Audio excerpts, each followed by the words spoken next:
So now what do I do? Well, I guess there's only one thing. There's something I'd like to know. Are you real? Can you feel? Hi friends, I'm Prairie Vintage. My name's Linda. I'm an energy intuitive reader here on YouTube. I use spirits and my intuition, the tarot, to communicate energies to you guys, fabulous viewers. If you guys are new to this channel, welcome. I am so glad you found me. And for those of you guys who are returning, I'm so blessed and so grateful to be here doing your reading again today. Today's reading, we're looking at the energy around you. So we'll look at your energy and then a second energy. Okay, this could be anyone or anything that's going on in your environment. And then external energies that are influencing said dynamic. Okay, so it could be for the positive or for the negative, quote unquote. However, external factors are impacting what is going on energetically. Okay, so if one of the energies out of the three do not match your energy, then it isn't your pile. Okay, and it's very possible that all three energies belong to you. It could be your different aspects of self, your higher self coming through, okay, challenges that are come through, contradictions coming through your energy. It could be you and a romantic partner, and the third energy could be coming from you or that person, okay, or external influences getting in the way of the connection.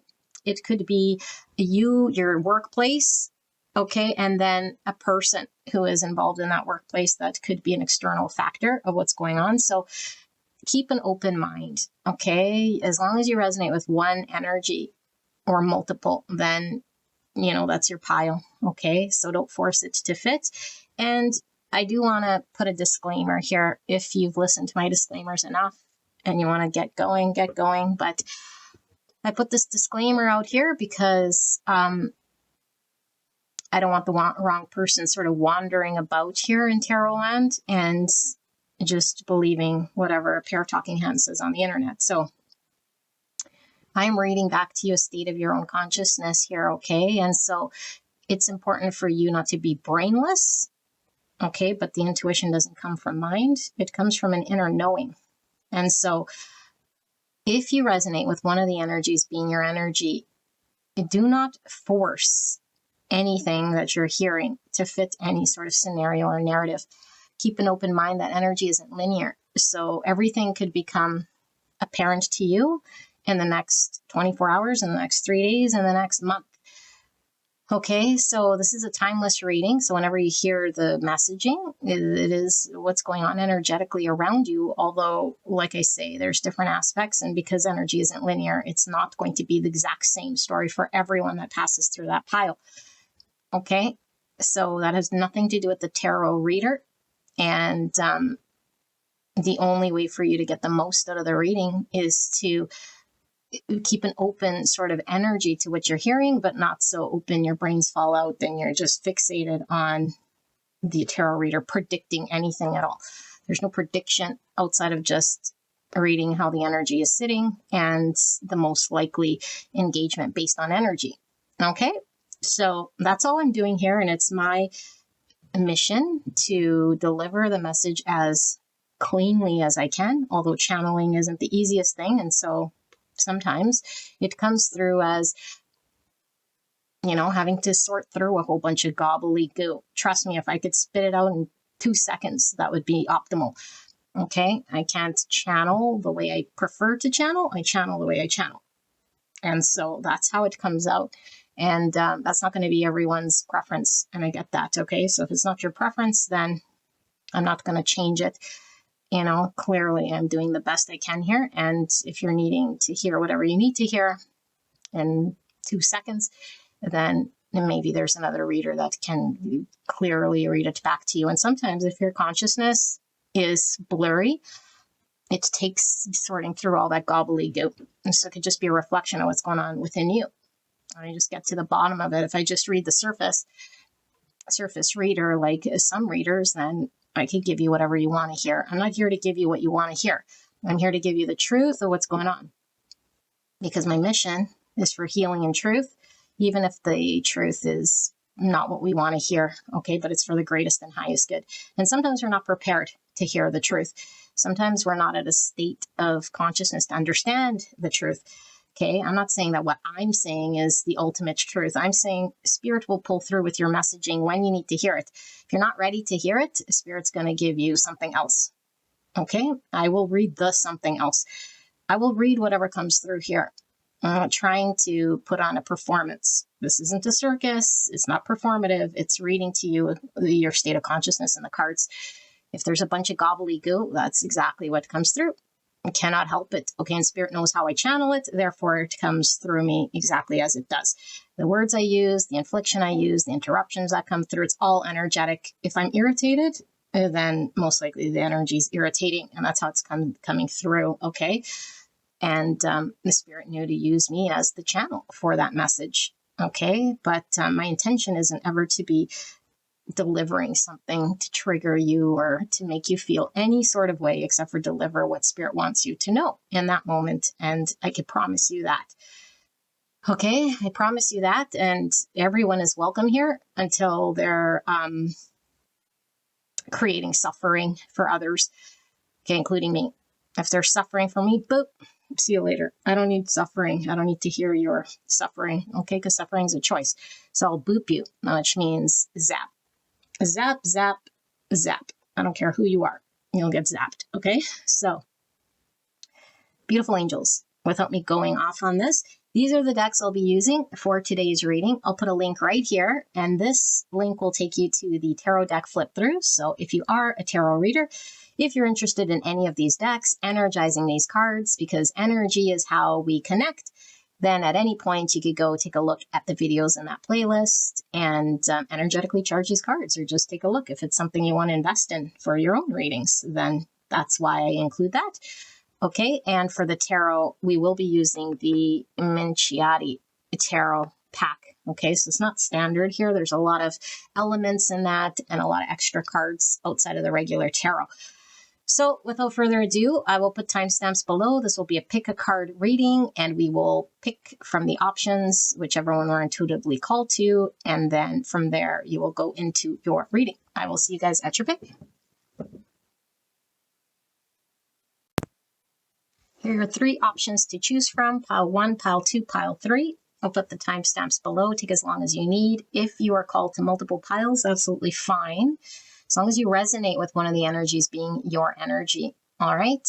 And if you feel stuck, close your eyes, open your eyes. Whichever one your first pull to will most likely be the pile for you. And I will see you guys at your pick.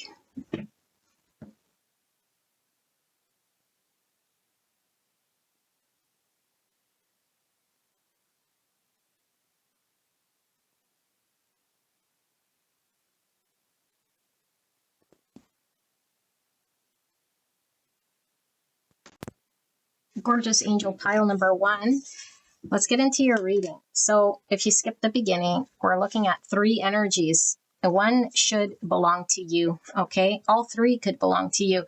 Different aspects of self, even if they contradict. Okay, we're not one-dimensional beings, so we could have our higher self come in here, different aspects of ourself, but it could be us, a situation, a person, 2 influences going on in a situation. Okay, it could be you, a person you're romantically involved with, and then external factors, whether it's for the good or the bad, whatever the third energy is, which will give context to us. Okay, so don't force it to fit. You could be any 3 of these energies, so it's best to sort of listen to what pulls through before making a judgment whether it's your pile or not. Okay. And no, I'm not going to go fast, and I don't care that AI captures what I'm saying in words. It's not me channeling, okay? So person A, we'll say A, B, and external factors, I guess, or I don't know. We'll see how it comes out, but I'll try to be consistent so I don't confuse you, okay? But when I channel, it's how it comes out. And so if I'm insistent on calling it you, and then just flip it if it's not you, okay? But sometimes it's easier for me to channel this way because that's how it comes through. So pile 1, let's take a look what you're dealing with. So we have glass with the number 30, and we have the gem with number 56. or the number 9. So we have 3 and 9. No, I can't add 11. Sorry, I'm already high as a kite. 11. 11's a master number. Okay, divine inspiration, synchronicity, and the encouragement to keep going. And then we have sensitivity, 35. The frequency of sensitivity helps us open to the world of subtlety and detail while anchoring in a structural foundation, thus supporting us to become more fully multidimensional. And there's number 8. Okay. Alrighty, and then we have Uranus with 59 or 14, okay, or 5.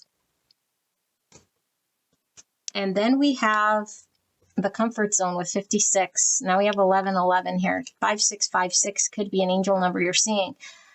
Okay, 5656. If somebody can Google it, if you're here, and put it in the comments, I'd be curious to know what angel number 5656 is. But 1111 could signify a very spiritual connection. Okay, like I say, 11 is a very divine number. I might be seeing a lot of synchronicities here. This could be just a message of encouragement that's also pulling through here. Okay, so let's take a look. We also have feeling invaluable with another 3. So we have 3, 3. 33, a master number, which is what? Reproduction, creativity, humor, Christ consciousness, joy, harmony, growth, relationships. We have the solar plexus here. Okay, basic fear, ego level says feeling invaluable, get rejected. Anonymity, defeat, failure, poverty, fortune. Type 3, the achiever, emotional center between appearance and authenticity. Okie dokie. So I'm in a weird energy, so this might come through as weird as it does. And then we have the detective with light attributes, great powers of observation and intuition, desire to seek out the truth. And then in the shadow, it says voyeurism, falsifying information. Wowzers. All right. Now let's put all the people out here, or the energy, because they're not necessarily people. Okay. And before I start to channel winter, number 16, the kiss, and number 60, and 21 with freedom. The energy of freedom supports our sense of limitless possibility and potential, boundless expression, and bold exploration. All right, and then we have 38 with Mars, Jupiter, another 11 here. Okie dokie. And then we have desperation with 35, or the number 8. Okay. And then we have 106 and 7, essence, growth level, work, realism, effort, task, duty, labor, working on one's self. Type 7, the enthusiast, thinking center between pleasure and pain. Hopefully you guys can see this, but I don't like to cover anything that I need for channeling. So that's how that's going to go. Alrighty, and then the final card here, victim. Light attributes prevents you from letting yourself be victimized or victimizing others. Shadow attributes, playing the victim for positive feedback in the form of pity, inability to maintain personal boundaries. Boop. All right, so should we put this out? Yeah, why not? So we have Ouroboros, or the Great Serpent, with number 65 and 11. Every energy here has an 11 in it, okay? The womb, feminine energy, not 65. What's wrong with me? Sorry, I'm being really hard on myself today. This is not a 65. This is a 45.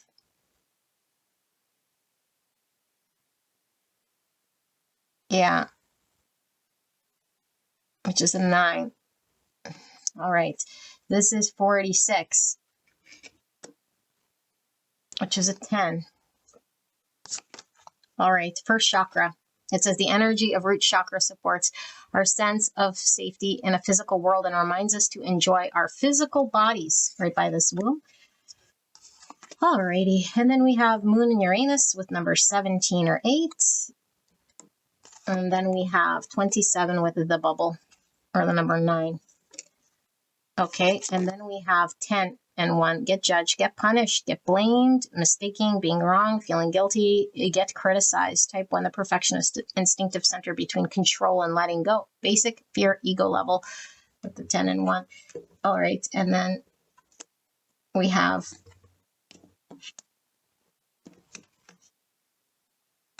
this card right here, which is visionary. Light attributes, capacity to envision what is not yet conceivable to others. Okay, in the womb, interesting. And this is willingness to proclaim a vision without regard for personal gain. Shadow attributes, selling insights to the highest bidder, compromising your vision to make it more acceptable. Okay, let me sit here with all of this gobbledygook and try to make sense of what is going on here, okay?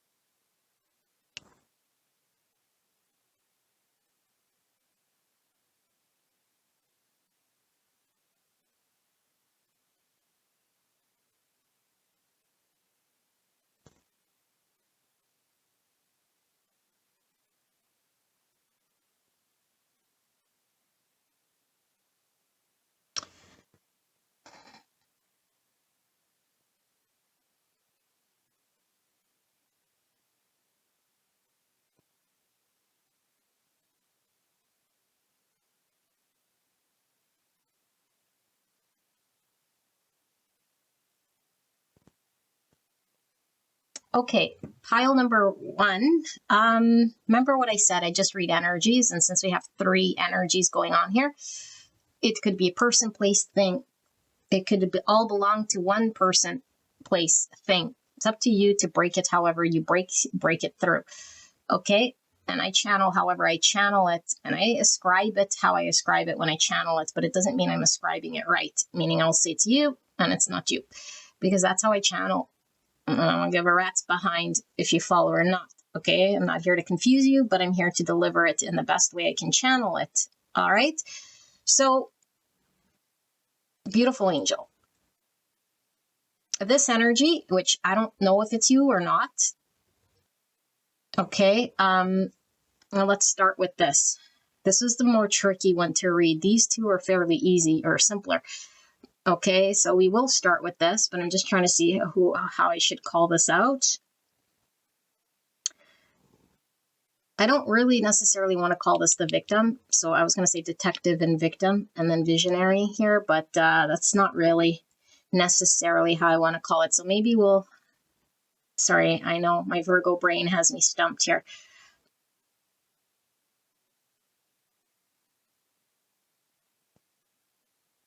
I'm going to say glass, winter, and the Ouroboros. That might be too hard for my tense mouth to say. I'm going to call, like, who cares? Get on with the reading with that. I won't. Skip ahead. Don't rush me. Frick. I'm going to call this the Great Serpent. Okay? Okay. So, the glass person, which is perfect analogy here, you know. I think the glass person has some sort of understanding that they're looking at their situation, circumstance, which is fairly narrow. Okay, I was going to say they have their eye on the prize, which they kind of do, but I think it's kind of a 5 swords energy. And for those of you guys who aren't familiar with the tarot, which, by the way, I'm going to get the tarot ready so we can clarify this gobbledygook. Right there. No, where do I put it? I need a bigger table. I don't want to forget it. I'm going to put it right there. Okay. I'd say they have their eye on the prize, but it's a 5 swords. Why? Because it's kind of like this, like cost of winning at the expense of everything else, what they think winning is. And it's fine if we want to win something, you know, but I think what they think that they're winning is not really a prize at the end of the day. Okay, so a lot is driven from comfort zone. And I don't think this person realizes. And it's like it could be a way that this person generally makes decisions or engages. Okay, and I'm saying person, like I said, you ascribe it how it is. Doesn't have to be a person. It's the flavor of the energy here, okay? But it is feeling person-esque. Okay? Don't annoy me. I start arguing with myself and no one's arguing. No one's arguing with me. But okay, so it feels person-esque because this person is almost like, again, like everything else that's sort of going on isn't coming into play or into context. And it's like a fixation with what I understand or what I want. Okay, but it's not like this, oh, I have a goal or a vision and I'm going to break all sort of rules to get to what it is that I want, because then we wouldn't be in our comfort zone. I think the comfort zone is the driver here of how we're seeing what it is that we think that is the be-all, end-all here, you know? And so if the baseline's already skewed, if the baseline's already skewed, it's like our decisions are going to fail, based on those assumptions, if you will. And so I feel it's like, when they say cops who have, I don't know why this is coming through, you could be a cop, but it's like cops who have, I forget what the name is, but there's a name for this. It's like it went from the hop of the investigation. They're like adamant to like pin it on someone. And so all the evidence sort of points to that person. And so the investigation is compromised because it's not unbiased. It's not unbiased, and so all the facts are going to make it fit their idea. Okay, and so this person here has an idea, and I feel like this person with this Uranus, this is like opposite energy that's sort of required in order for this person to actually get a prize, whatever a prize is, maybe an outcome that actually matters or something in the long term, which actually is solid or withstanding, because I feel that there's something very important here. Okay, something very important. And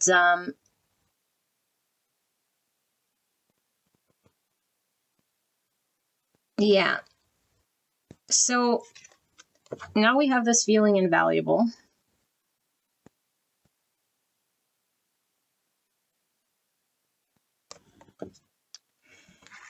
And it's like unfortunate, and then here we have the gem, and that's exactly it. It's like if we start with a baseline that is already and not in line with getting the actual prize or the gem or the outcome, then it's like we're left with the unfortunate. And so when we're driven by something here, which is giving solar plexus energy, it's when the solar plexus here is driving, it's more of a justification of something, and which keeps me in my comfort zone or keeps me feeling safer or secure, because anything that compromises or challenges this thing is uncomfortable here. And so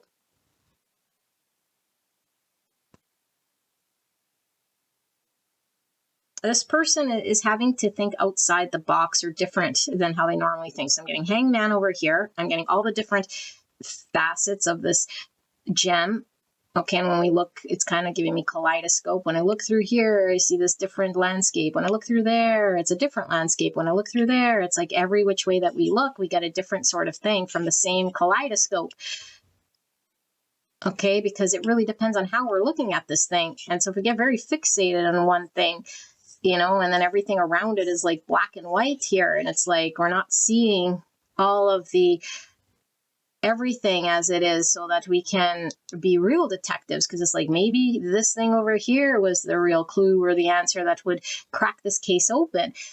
And so this is a real tendency to only stick to the thing that I want to sort of see, but which makes things kind of easy in some way, but then that's comfort zone, it makes my job easy, or it it allows me to move through this more easy, or it's easier for me to cope, especially if I'm sensitive or fragile, or if I don't want to get rejected.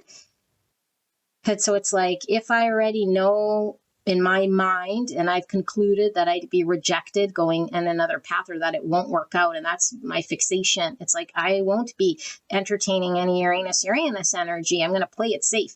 And so there's a playing safe here.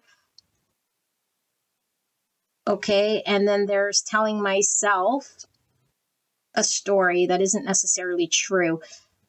And this is this falsifying information, but I don't feel like this person is like outrightly lying to people, but it's like running with an assumption that I'm understanding something, and it's mostly of themselves, but how it is they're perceiving a situation, circumstance, or another person.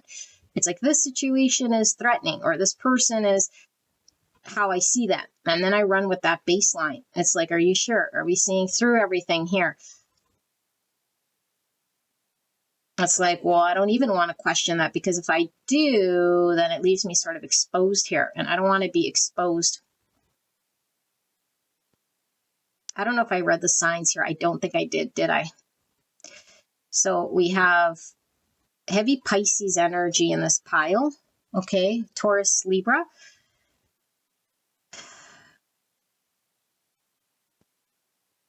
And some Aquarius. And a bit of Leo. And some Libra. So, we'll come back, because I feel, we'll come back with the tarot here. Okay, so this person over here, I did say it was easier to read, but we'll see. Doesn't mean that they're not layered, or that more won't come out here.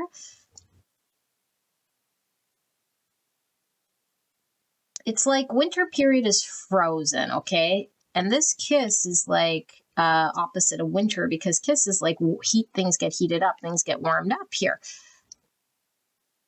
Okay, and then we have the victim, and we have sort of someone who's gone through an experience and sees something, so they're able to make different decisions. And then there is something happens, but I still haven't maybe learned my lesson or understood something about self. And there's these two sort of worlds. And so I feel like this energy, this person has experienced something that didn't feel very good.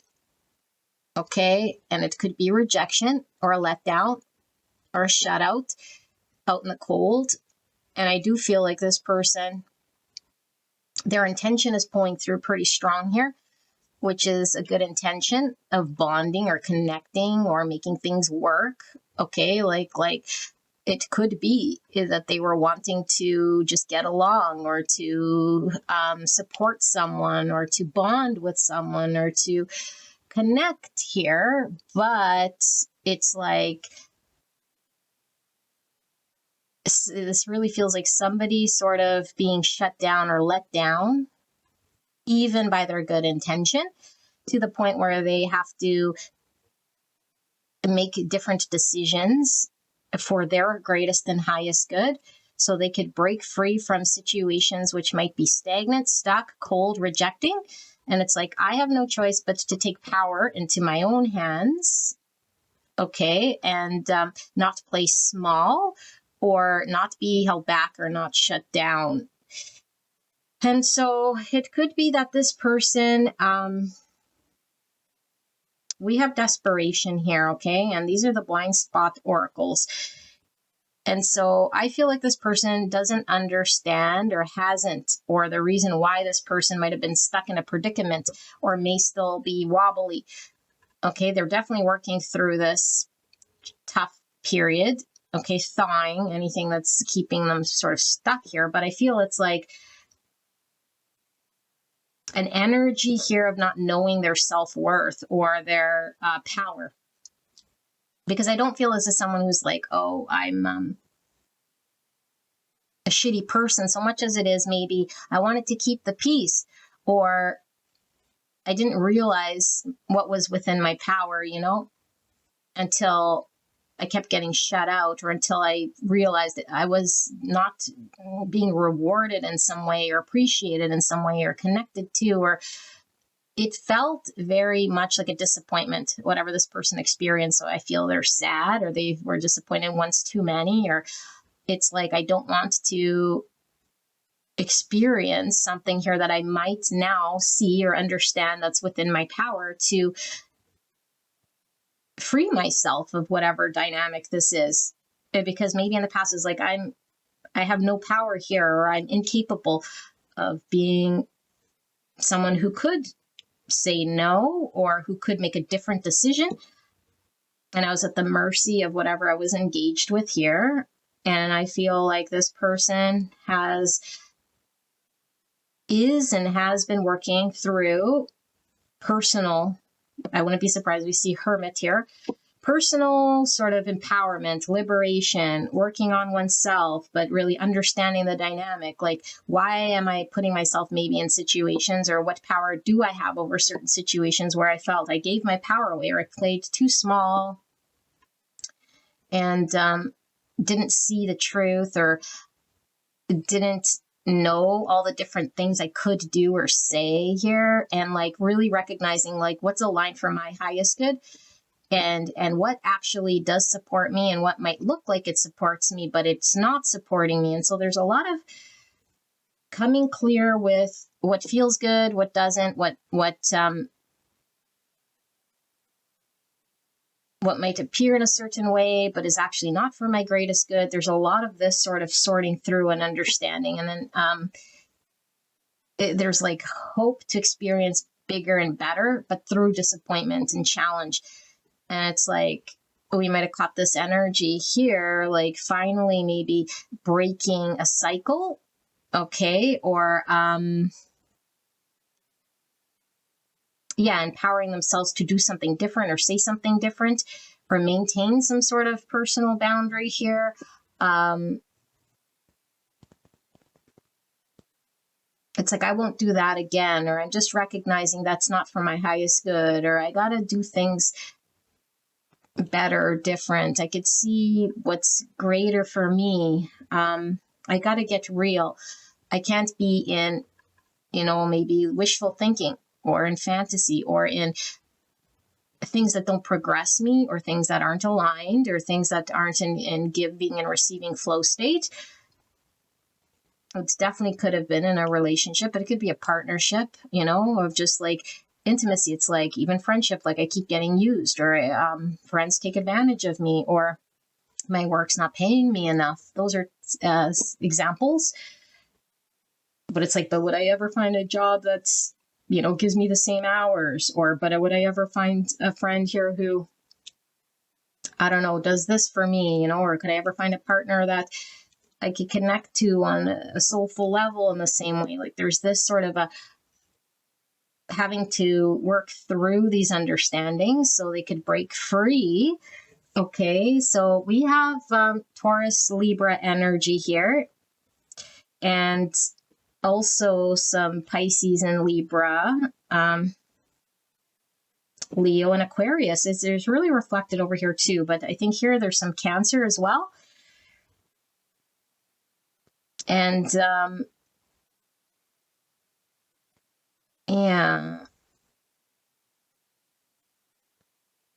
And so I think this person had to learn a hard lesson and deconstruct false things, because I'm feeling Tower energy here. I'm also feeling Cancer with the feelings. So it could be like disappointing, like how do I protect myself from vampires or drains or energy sucks, or just energy that's not in flow. It doesn't flow with me. It's one-sided. It's imbalanced.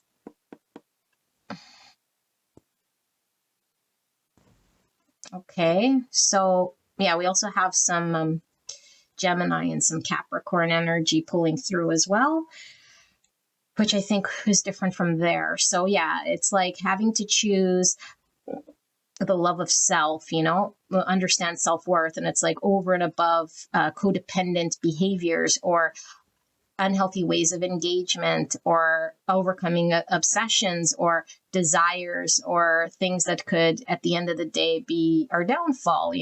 It's like breaking habitual patterns here.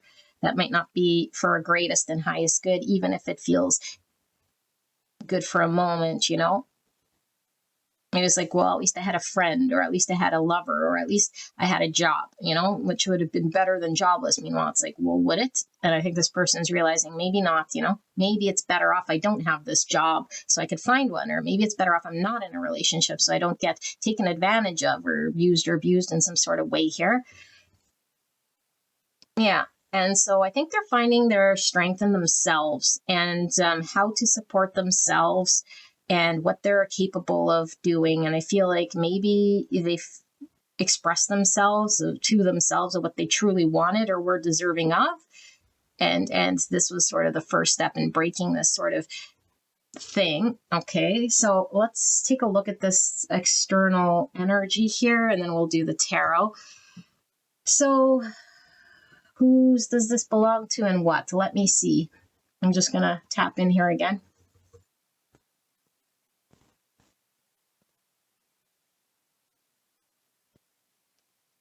Yeah. So this one doesn't feel so much like a person. Like these just feel, this feels definitely almost like a person. Okay, I said that felt personish too, which it could be.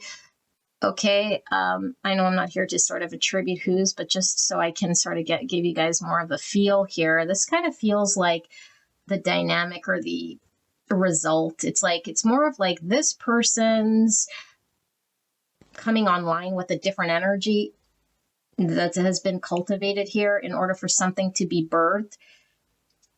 Okay, and I feel like the process could have been one that was emotionally heavy. Okay, I don't know, for sure heavy for this person or this middle energy here.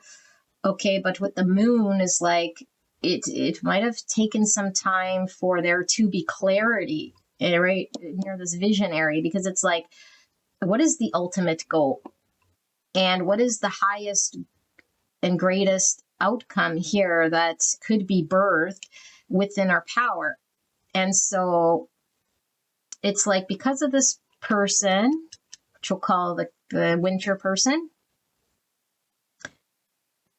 cultivating a new energy of strength, despite emotions, despite maybe confusion, despite having to deal with tower, which is false beliefs or deconstructing something here. Something has been being born. And the thing that's being born from the process of osmosis, if you will, or transformation, is more in line with a greater truth and reward for personal gain in a healthy way, rather than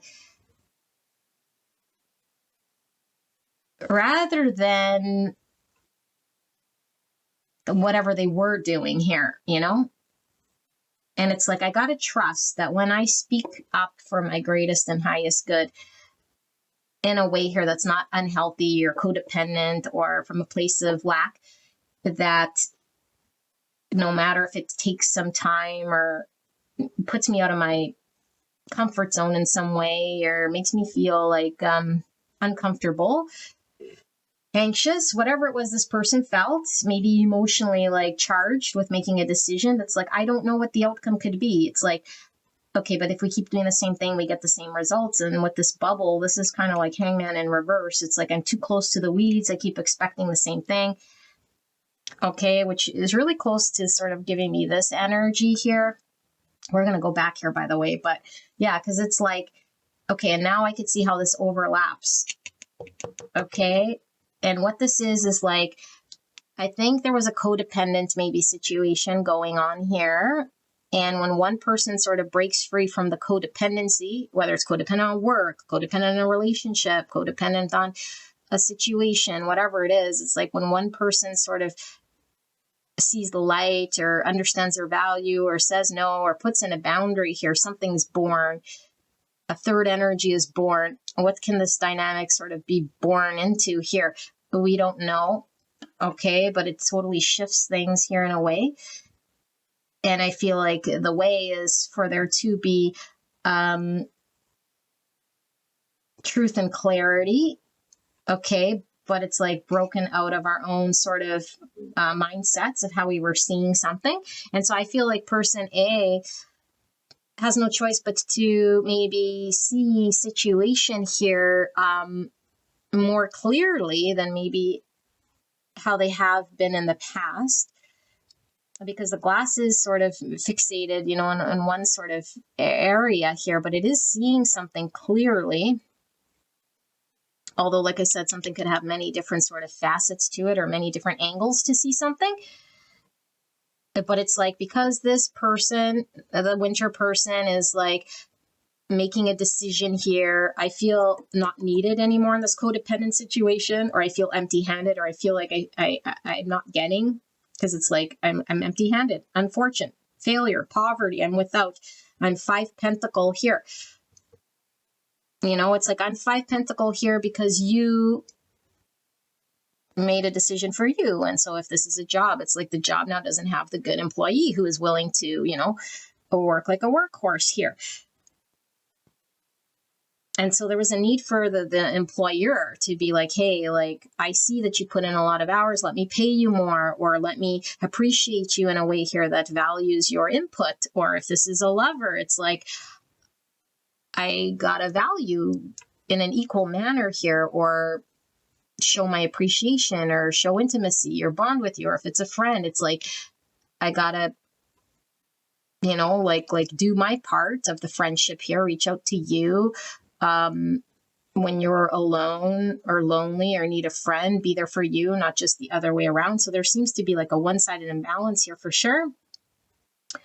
And it's like, as long as we remain in our understanding, which is narrow, it's like, this is my comfort zone to keep outputting what I have been, because it has been working. And then the winter person's like, I keep doing what it is that I do, and I get disappointed and upset. And it's like, we remain in our bubble, nothing changes until someone bursts the bubble here, and then it's like, okay, but now it's like, who's the bad guy? And so I'm hearing that thing like, no good deed goes unpunished, because it's like, no matter how much this winter person could have drove around their friend, the glass person, all year I drove you to and from work, bought you lunch, house sat for you, and now all of a sudden it's like, I say no because I can't do it this time or whatever. It's like, whoa, you're the bad guy here. And now I feel like I'm without, And so there is this like, this winter person, if they are like somebody who feels bad and they're just learning about saying no or boundaries, it's like, well, I feel like it's my fault, or I feel like I should have maybe said something, or maybe I am being wrong or being mean or doing something here, And it's like, glass person is looking at the situation from a very sort of narrow way. It's like, yeah, you just said no when I needed you. But there's like many other aspects, like, okay, what happened, in January, February, March, April, May, when I was driving you around, or when I was there. But it's like, no, I just see the thing in which you let me down, because like I say, and it was hard to pinpoint or to explain this comfort zone energy, because it's like how I always sort of come online. And so if I'm used to blaming others, if I'm used to just dealing with situations in front of me, and this is how I engage, and it's like, I'm not taking in any other factors here, because I'm so, I can't go deep enough, to consider more than what's in front of me. And it's like, this friend said no. It's like, now I'm rejected here. And all of the other reasons why you were showing up to work all the time, or you were always the reliable one, or whatever you were doing, I don't see. The only thing I see is you not being here when I need you. You let me down. You disappointed me in some sort of way here.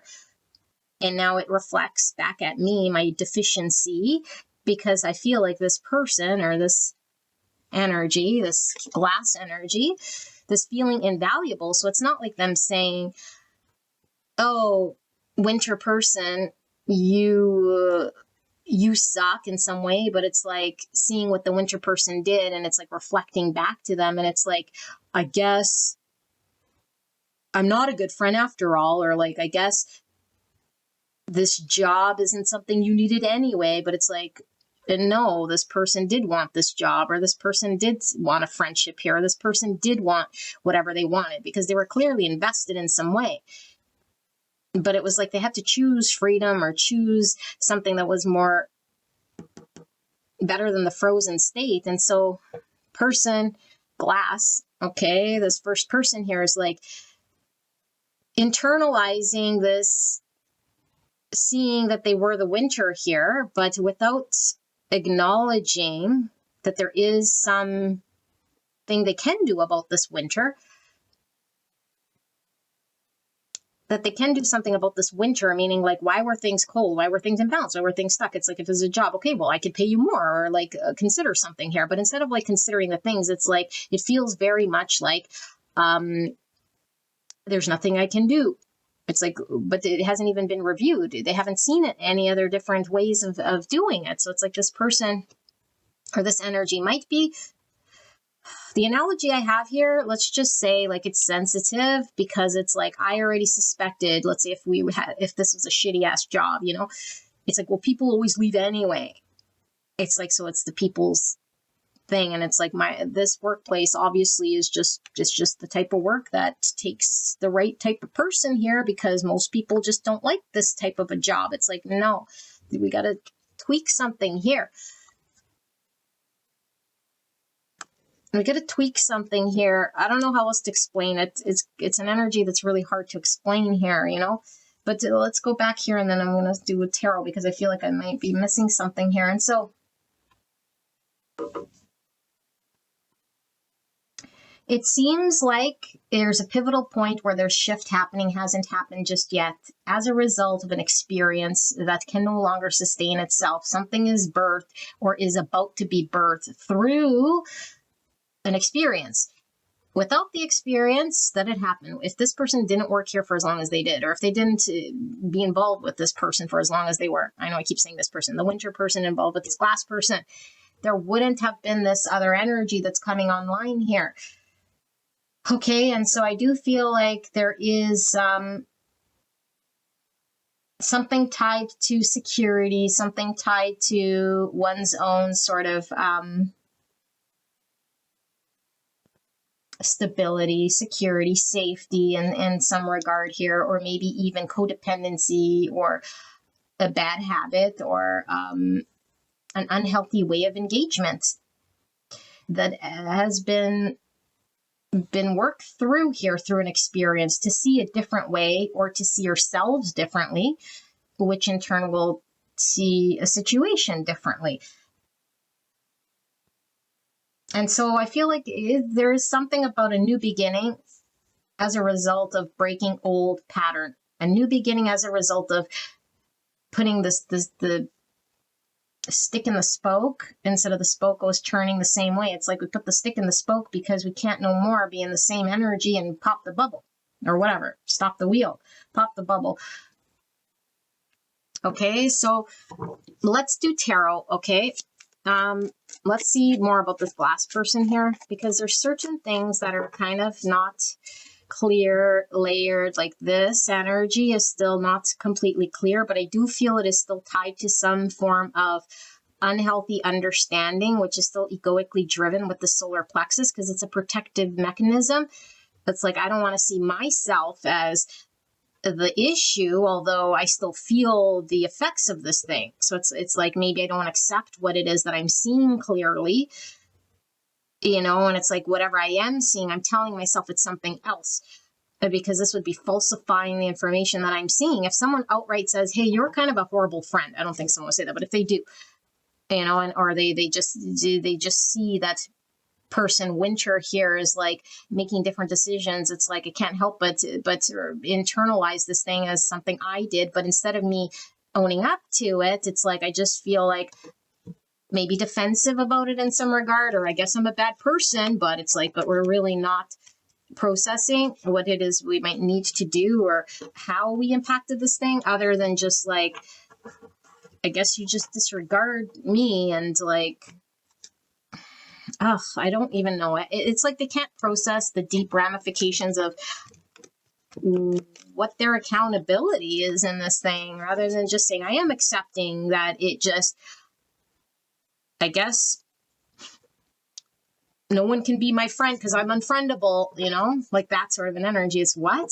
I guess nobody can work here because I just can't pay people enough to stick around. Like, why not? And why are you like just accepting some shallowy answer here? Because if they were to peel back the truth, they would see some sort of deficiency, which isn't really a deficiency, but a need for change. Well, yeah, you would need to pay someone more. Or yeah, you'd need to be a better friend or a more in tune friend or someone who does something different than what you're used to. But instead, they're just like, well, I'll just say it's defeated me because I guess it's just for me to accept defeat. I'm just not good enough here. And like feel rejected here with the sensitivity, you know, take it personal in some way. It's like, but yeah, like it is a personal thing for shifting and for change, for growth, for the better. Not a personal thing to internalize and just say, I suck, and I'm being judged. Like, what? Okay, I don't know. Let's see. Maybe I'm completely out to lunch. I doubt it, but let's see. For this glass person or this energy, spirit, what am I missing? Can we drill into this energy a little bit more? How... These cards are kind of hard to shuffle on this, when there's cards everywhere. For the glass person, what's going on with the energy for this glass person? So the 10 of Swords in reverse. Yeah, something changed. Like I said, in order to have a new beginning, there has to be an ending, although they didn't process this ending fully because it's in the reverse here. The King of Coins. Okay, so we have some Virgo, Taurus, Capricorn energy with the King of Pentacles, clarifying that's 10 swords in reverse. For this glass person spirit, so what is the energy like? So we have the Taurus in reverse, so heavy earth energy here. Taurus coming through quite strong. And that's 34. And the number 7. And then we have the Queen of Clubs. That's the Queen of Wands. Aries, Leo, Sagittarius. Why is this 10 of Swords? The Ace of Wands. I'm going to leave it how it felt, okay? Just because of how it fell there. But let's clarify this 10 of Swords in reverse. This King of Pentacles. And this Ace of Wands in reverse. So we have the Page of Coins in reverse. And then the Lovers in reverse. Gemini energy. And we have the 9 of Wands, and it is in a sideways position here. I'm going to take it in a sideways position. Why is this Queen of Wands here? The 6 of Pentacles. Okay, yeah, confirming. I'm going to channel this, and then we'll move on to this one, okay? So what's happening? I feel like this winter person is getting their mojo here with this Queen of Wands. It's like finding their own power. It's like, hey, I know what my own power is, or I could go anywhere else and find a job that could pay me, or I could go anywhere and find a relationship that will honor me or respect me or desire me or do something here. I don't need to bend over backwards or overgive or overreach. So that's what they're putting their energy towards. It's like something was imbalanced and now I'm just fighting for balance. I'm fighting for a giving and receiving. I'm fighting for reciprocity. I'm fighting for a situation in my world, which will reflect back to me my value and give to me like I give to it. That's what this person is all about. Okay. And so this energy of the glass is like experiencing this. Okay. And one, there's a stubborn energy here. Okay. There's a stubborn energy here. And a defensiveness. Because the defensiveness comes online the minute someone breaks from a codependent sort of situation here where it's like, oh, well, you're making this decision that sort of impacts me. And so the ramifications of how it impacts me is the first thing that sort of comes online. It's like, well, who's going to do this thing then? You know, it's like very self-focused in a way, but then the comfort zone. Okay, so it's this person's way or this energy's way of like immediately dealing with a situation here. And so there's this energy because these are sort of saying two things. Okay, one, I feel the energy's building up for a person, glass person. I'm going to call it a person just because I'm getting really, yeah, a person. Okay, but you call it whoever. Glass person. So I feel it's fresh enough for them to still be shifting through how they're intaking this energy, because they're not fully processed and saying, well, I guess that's it. I need to hire someone else, or I guess that's it. It's over. It's like, no, for one, it hasn't fully ended yet, but I'm still more concerned with my own energy here, but it's building up because I'm building up to a 10 wands where I can't no more and I got to do something any which way. So I think they're probably fence sitting or processing or mulling over something here. And it's like two options, because it's like, do I do something about this and just like take action? Okay, spontaneously, just take action, blind action, but I feel I need to do something here, but I don't want to just take blind action just in case here. But at the same time, it's like, should I be guarded about this? Like, is it reflecting something back to me or saying my own self-worth? So I'm kind of on the verge of like guarding myself. I haven't fully processed it, so I'm not fully letting it go. So I haven't fully walked away either here, but I haven't claimed anything. And it's like, now my opportunity is at risk, or a potential here is at risk. Okay.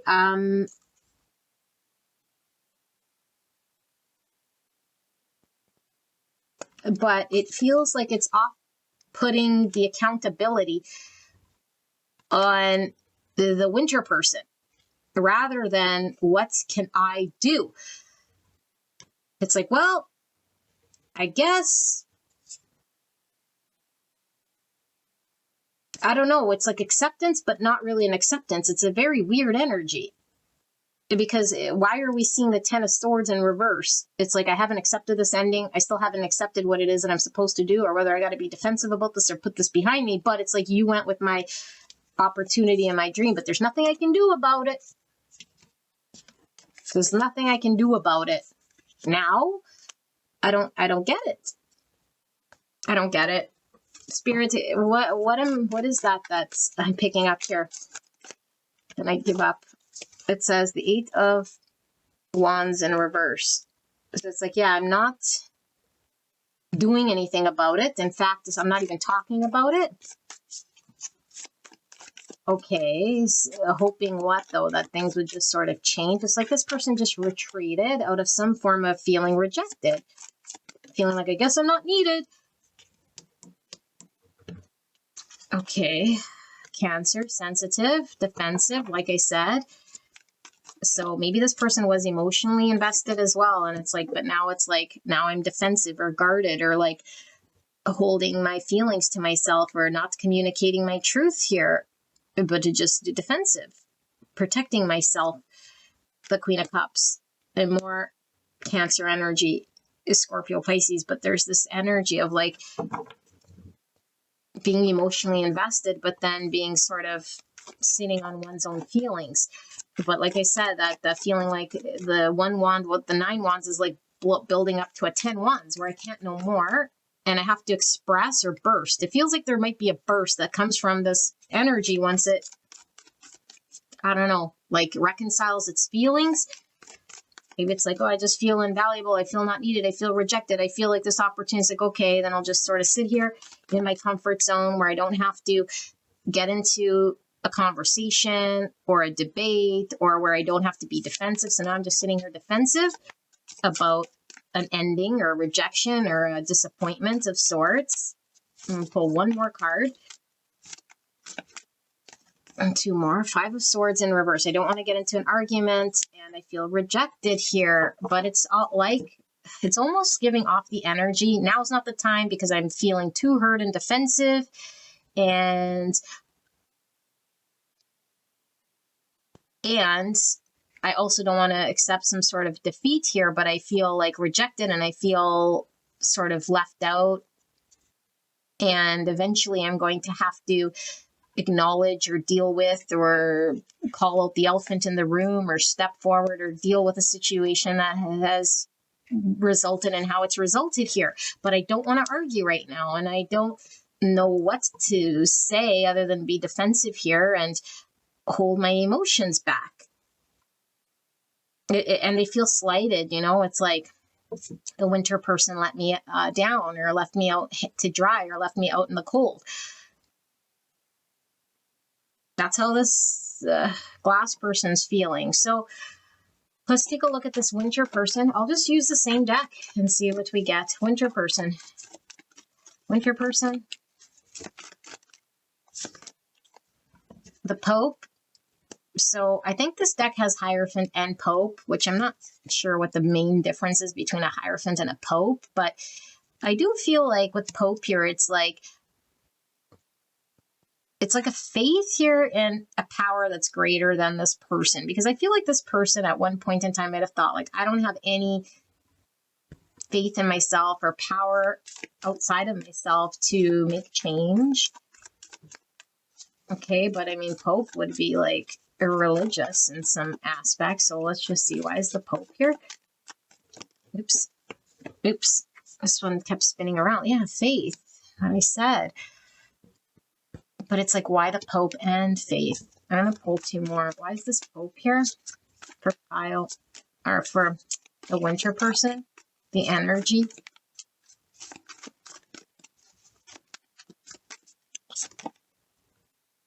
The air in reverse.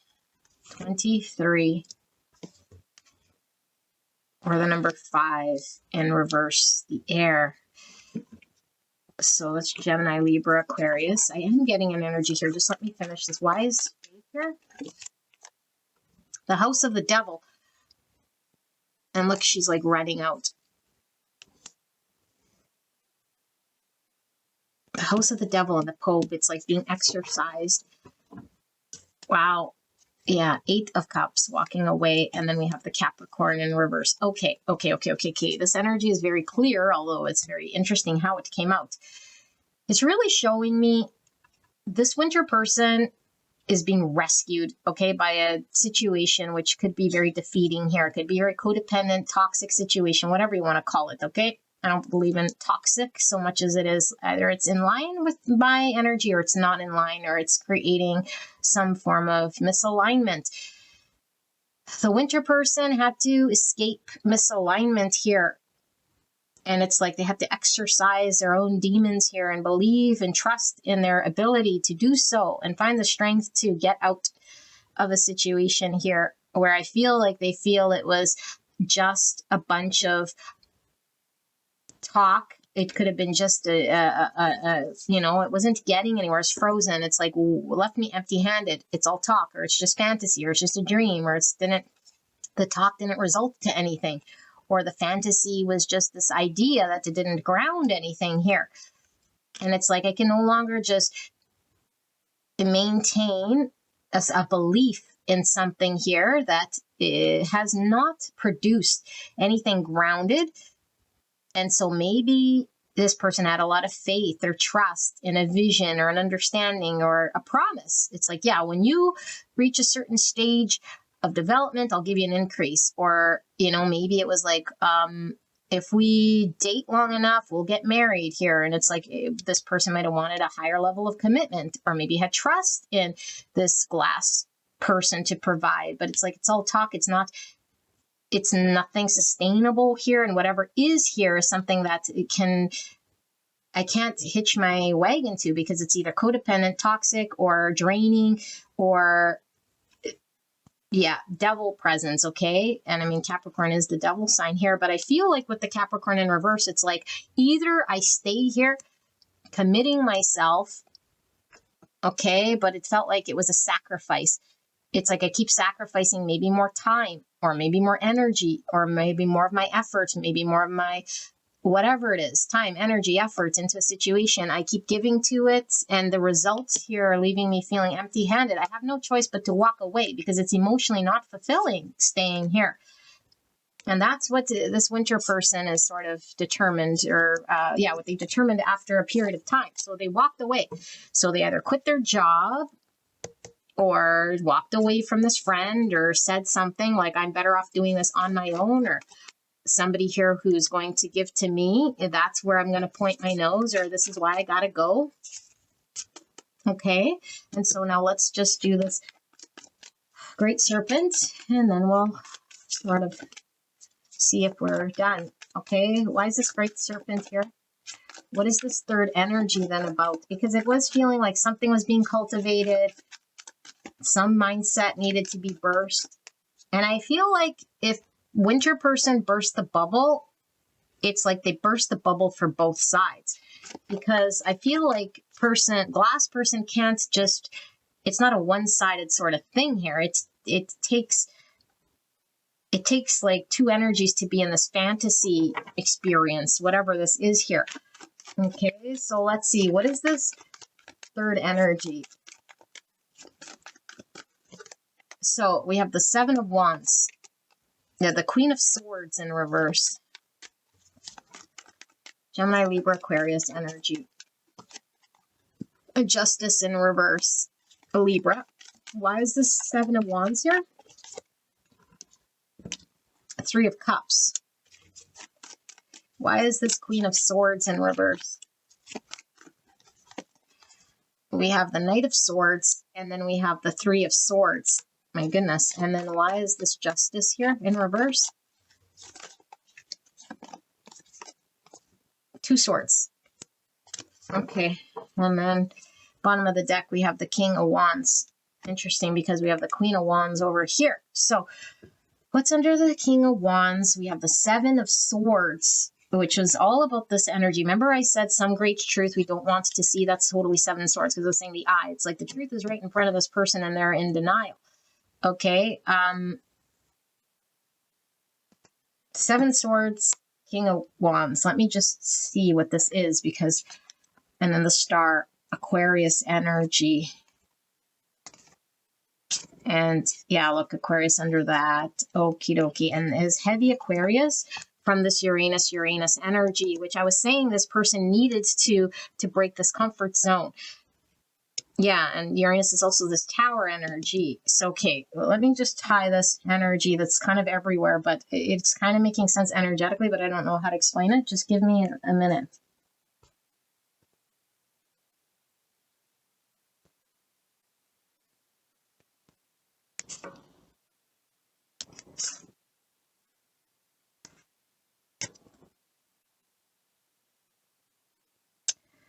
Okay, there's a shift in energy, okay? And of course, like energy, it always keeps morphing and changing, because what I see here isn't fixed. For sure, it's not fixed, because I mean, we still have the womb, okay? And so the womb isn't a final state of anything other than like something being cultivated and born. And once it's born, like the baby's always transforming. Something was being cultivated and being born as a result of the energy shifting.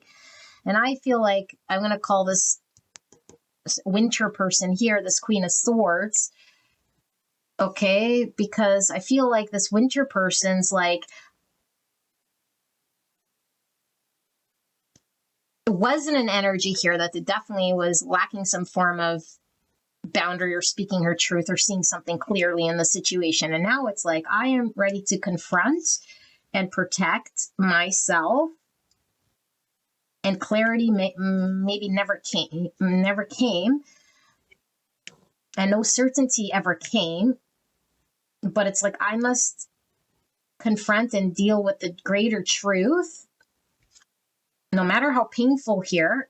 And it's creating a three-sword situation, because I feel like both parties are now having to experience a three swords as a result of this winter person making the decision in which they did, which is, I'm going to stand up for what I believe to be true, even if I don't know for certain. Because there's still a lack of not knowing here. And the not knowing is like, if this person had to break free from this tower, this devil, this codependency, or whatever this is, and have faith, it's like a blind Queen of Swords. Faith is like, I don't know for sure. I don't know if what I'm doing for sure here is the right answer or the clearest answer, but it's like, but I must stand up for what I believe in. I must have faith that it will. I must fight for this thing here, even if it's painful here. Okay, and I feel like there's this energy, because I mean, with the Three Cups, it's symbolizing I could just fall into keeping the peace, you know, like not fighting, creating a Five Swords, not speaking my truth, and just go with the flow. Keep it cohesive, be your friend, celebrate, and keep it Three Cups. Keep the peace. but it's like, keep the peace for what? At my own expense here.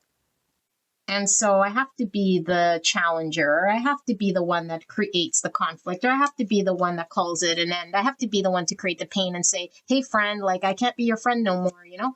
So it's like, why couldn't you just be my friend? Why couldn't we just hang out? Why couldn't you just keep your mouth shut? That's what it feels like here. And the winter person's like, you know what? I could have. And this does feel good because it feels good to have a friend, you know? But it's like, at a certain point, a friendship that's just 3 cups could be exhausting at our own expense here. And so there's like, I must fight for what I truly want here, even if I'm not clear what it is, I know what it's not. And what it's not is what it was doing here, because it was imbalanced, or there was something here about me draining myself or having to be codependent. And so it's like ripping the Band-Aid, saying, no, I can't hang out with you no more. We can't hang out, or we can't be friends, or I can't work here no more. Because yes, I could just show up and get a paycheck, get a paycheck and keep the peace, you know? But it's like, no, I'm going to be like, hey, like, you don't pay me enough here. This wasn't really what I expected, or like, you promised something, or I thought this would amount to something here, and I was just keeping blind trust, and it's just a bunch of word diarrhea here, and it doesn't lead anywhere. And so now it's like they seem like the bad guy, because it's like, I got to confront the story that was never manifested. It never got manifested. So now I know I'm creating pain in a situation. I'm the bad guy here. And that's why I said no good deed goes unpunished. But it's like, if I don't, it's like, then the situation is unfair and unjust. I'm not doing justice for myself. I'm just staying in a situation which is stagnant. And so what this created is a stalemate, because it's like, the job didn't say, okay, well, then I'll pay you more. Or the job didn't say, oh, okay, let me be a better friend. Because the job, or the person, or this class energy is one sort, still sitting with this experience, not doing anything, but pondering. And this winter person is like, well, I can't act on behalf of the glass person. I can only act on behalf of myself. And right now I just created tension. I just created suffering. I just created an ending, or I just said something that was maybe very painful. And I could see how this person or place will think it's out of line or unjust, or that I broke our friendship or contract or agreement of sorts. And now we're both of two different minds, where something might feel very stuck, or we can't work together, or we're just on 2 different pages. So how do we move beyond this thing? All I know is I can't stay keeping the peace, showing up at this job, agreeing to this contract. And my only other option was to create and say what I did do. And now we're at a stalemate here, because where does it go from here? And so now I'm feeling this glass person, which could either match this Queen of Cups energy. Okay, could, because this would be counterparts or business partners, or like 2 people speaking of the same language or wanting the same thing here. Because remember, this winter person wants equal reciprocity, wants to be valued and appreciated and seen for their efforts here. And this glass person is like, well, I'm still sitting with the untruth, or I'm still sitting with the part of me here, or this part of the situation here, which is comfort zone, by the way, because it's how I normally deal, and it's not a great truth. And the universe is calling to say, hey, this is something you're having to see differently, come up with a different solution. So it could be something that's healing, you know, or like allowing this.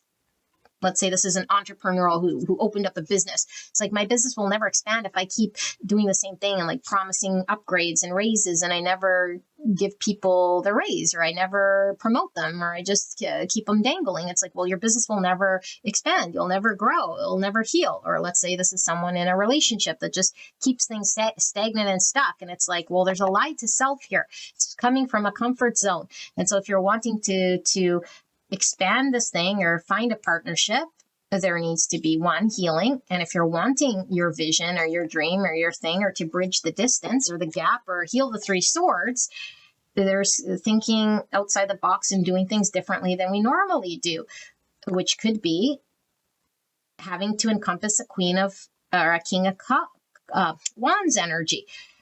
Because the king of wands does things. It's like, okay, how about this? I have a vision. I have a goal. You know, and it's like maybe speaking the same language as the winter person. It's like, what's your goal? What's your vision? What's your plan? But I feel like this glass person outside the comfort zone is to be this king of wands, because I don't feel like this glass person is a king of wands. It's like a woe is me type energy. I don't have the confidence or the insight or the vision or the know-how or the understanding to stretch myself to bridge the gap or to heal this thing or to go after it or to speak truths or to see through my own illusions or my own lies or my own deceiving ways, because I am clinging on to an idea of something else that again, that I think has more value. And so it could be, I'm so fixated on paying people this wage, because in my mind, it's like if I pay them less, I have more money in my pocket. Okay, that's just an analogy. You could apply that to your situation. And it's like so fixated on that. It's like, no, but you end up burning and turning. You end up spending more money on hiring because it costs more money to train people, bring them on board, the onboarding, the time invested. And it's like, oh, but I'm so fixated on this thing that I thought I'd pocket more money. And so they're shooting themselves in the foot here because they feel like they're actually benefiting themselves, but it's at the expense of everything else. And it's like this winter person could have been somebody who could have done many roles and could have checked a lot of boxes and done a lot of things here. But it's like, no, I'm just really fixated on this one aspect, of many. And as long as I'm fixing on this one aspect, it's like not allowing things to shift or heal. It's not allowing this person to see different perspectives, come out of the comfort zone and like be proactive and take different action here. I feel I'm missing something, and I know this is getting so long, but I'm going to do an outcome here because it's like, okay, so who do we need to know then, spirits? Just an outcome here, because I do feel we caught it, like I said, in an energetic sort of shifting here. This glass person seems like they haven't accepted the fact that there is something has ended and cannot be sort of put back together. And I kind of feel like it's this winter person escaping, and it's almost like escaping the nut house here, like running away and just being like, oh, I'm free. So let's see, what's the takeaway then here? The Nine of Swords in reverse, so lots of anxiety. Now it is in reverse because either it's really, really an intense situation here where it's like constantly on replay. And so maybe this is guidance on how do we get out of this sort of state of anxiety. Oops. Temperance in reverse. So that's the imbalance. That's the need for healing.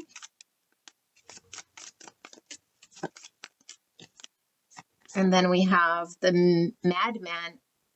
Oh my goodness. And then the Six of Swords in reverse. And then I pulled this one just out of nowhere, and I feel the one on the bottom too. The Queen of Pentacles in reverse. Interesting, because here we had the King of Pentacles. Okay. So that's Virgo, Taurus, Capricorn, clarified by the Aquarius. Okay, interesting. And then the bottom of the deck, we have the Two of Pentacles. Okay, what's under Two Pentacles? We have the Ten of Pentacles in reverse. So just give me a minute here. There's lots of cards going on here, but the Madman.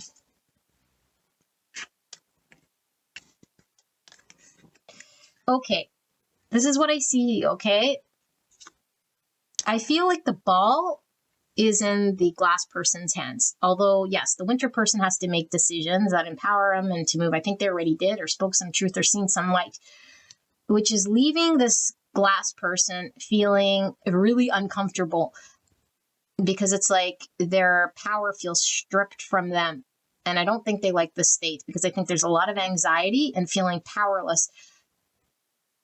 Okay, and I feel like they can go into the world of the comfort zone and then examine the other choice. And there's only really two things to do. Either we could keep it the same and stay in anxiety and nothing sort of heals or grows, or we could do the thing and stretch ourselves and look at things differently, which is what they were called to do at the Uranus here. And what that will do is build something that could be long lasting and build the test of time, rather than this sort of an energy that I feel this winter person is sort of used to building It's like on turbulent ground. It's never fair. It's never solid. It's never long lasting. It's up, it's down, it's fleeting. And this is maybe a sabotage, or just how this glass person engages. It's like it can never be something solid and long-standing and reliable and built through hard work and solid. It's going to always crash and burn like a tower. Because if it's not built on trust, reliability, consistency, and equal distribution, and it's more built on a 7 swords and a thought about what's in it for me in an imbalanced sort of way, and the other party gets the short end of the deal, it will never build, because it's a lack mindset. It's a scarcity. It's like keeping to myself. And I always find myself disappointed where I can't build. I get let down, and then I sit there in my own misery, in my own mind, not healing the thing I needed, not finding the people I need or the relationship I wanted or the friendship I needed, and feeling like I'm stuck in my own mind, and I'm going mad about it. So why is this person going mad about it? Because there's a need to shift things. And I feel like this person feels like I can't move beyond this, I can't move beyond this. And it's like, I wanted this person, the winter person, to like be dependent, codependent with me, or rely on me in some sort of way in my world, in my fashion, and stay stuck. And so if this winter person hitched their wagon to the glass person, they would be stuck. They would be codependent. They wouldn't have an out. And it's like, then this madman would feel more in control and more happy. Where now it's like, well, I got to think outside the box. I'm going to have to come up with a creative solution here, something that is fair, because it's either that or stay stuck in my anxious thoughts and my inability to heal something here and feel stuck and be up and down about it or back and forth about it, not constructive about it, nothing builds about it. So it's only a matter of time. They're just sitting here like playing with their balls. Like, I don't know what else to say. That's exactly what I got. So pile number 1, this is a really long reading. Let me know if this resonated for you guys. Okay. I love you guys very much. Peace out. I'll see you at the next one. Bye-bye. Pile number 2. Let's take a look at your reading, shall we? So we're looking at 3 energies. One of them should belong to you. All 3 of them can belong to you. Okay. Attribute them as you see fit. Could be a person, place, thing. 3 different aspects of yourself, you, someone else, and outside influences, circumstances. Okay. However you see it. I'm just reading energy. All right. So if you don't resonate with one of these 3 being your energy, then it's not your reading. Okay. So we have person 1, or place or thing, first energy, second energy, and third energy. So give me a minute to take a look. So we have the Queen, light attributes, radiates the regal feminine, uses her benevolent authority to protect others, shadow attributes, becomes arrogant when authority is challenged, controlling and demanding. All right, and then we have Ash, 33, or the number 6. 33 is a master number. Reproduction, creativity, humor, Christ consciousness, joy, and harmony. We have the dead end with number 40, or the number 4. And then we have the 3rd chakra. So another 3. We have 3, 3, 3. Could be seeing lots of 3s. Okay, it says the energy of solar plexus chakra helps us to realize who we are and who we want to be, so we can set a course towards our goals. And then we have Chiron and Neptune, 57, or the number 12, which is another 3. Wowzer. So 3s are all about growth, relationships, initial success, communication, self-expression, fun, groups. Okay, and then we have 41, or the number 5, with Mars and Uranus. Okay. And then we have overlay with 52, or the number 7. And we have 102 and 3, another 3, solar plexus energy with essence, growth level, trust, confidence, certainty, wish, hope, aspiration, expectancy. Type 3, the achiever emotional center between appearance and authenticity. Now, what I do want to see is this overlay, because I'm not sure exactly what context this is applying to. I'm not going to read the whole thing, but I do want to get the gist of what this is saying. At the end, it says, if you have drawn the sigil, you are an overlay. Unless you see the overlay for what it is and see the reality underneath it, you will be unable to make the choices and changes that will manifest what you so desperately want in reality. Now, you're just pretending they are happening in reality when really they are fantasy you're living in, so that you do not have to face reality. All right, so every single reading that I've ever done, pretty much in one card. All righty then. Okay, so what do I want? What I want is not that, because I need space. Okay, so let's look at the second energy. We have sulfur, number 29, or the number 11. We have the underworld, number 47. No, 48. Right? Yeah, 48. Or number 12. And then we have multidimensional with number 30. The frequency of multidimensionality activates our awareness of our true essence, which is eternal and multidimensional. Wow. And then we have number 20, Mercury. And then we have 15, Moon and Saturn. And the number 6. Okay. And then we have Samaritan, light attributes. It refines your capacity to help those you would prefer to ignore. Shadow attributes, exacting appreciation and recognition for the help you offer. And then we have reaction formation with 28, defense mechanism, ego level, and number 1, opposition to self-impulses, lying to yourself, self-compelling, self-censorship, forcing yourself, reactions, self-control. Type 1, the perfectionist, instinctive center between control and letting go. And short-term thinking, number 30 or number 3. Lots of 3s in this reading. What do we do?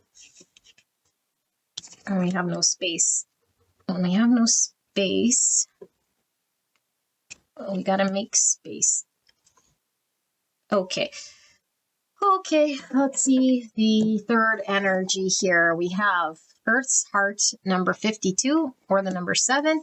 And then we have the ring, 57. And then we have surrender, 39. The energy of surrender supports us to let go of illusory control and yield to the flow of love and life. There's that illusion coming through all 3 piles. Pluto, 64, or the number 10. And then we have Mercury, Saturn, 24. Okay. And then we have 43 with assumptions, or the number 7. I'm going to put this right here. And we have protection, 89 and 2, generosity, helper, love, listener, defender, fighting against injustice, integration, growth level, and the angel. Light attributes, helping those in need with no expectation of return. Shadow attributes, acting innocent or angelic to mislead others, falsely claiming to be in touch with angelic guidance. Okay. Alrighty. Let me just lay these all as best I can. Okay, give me a minute here to tap into this energy.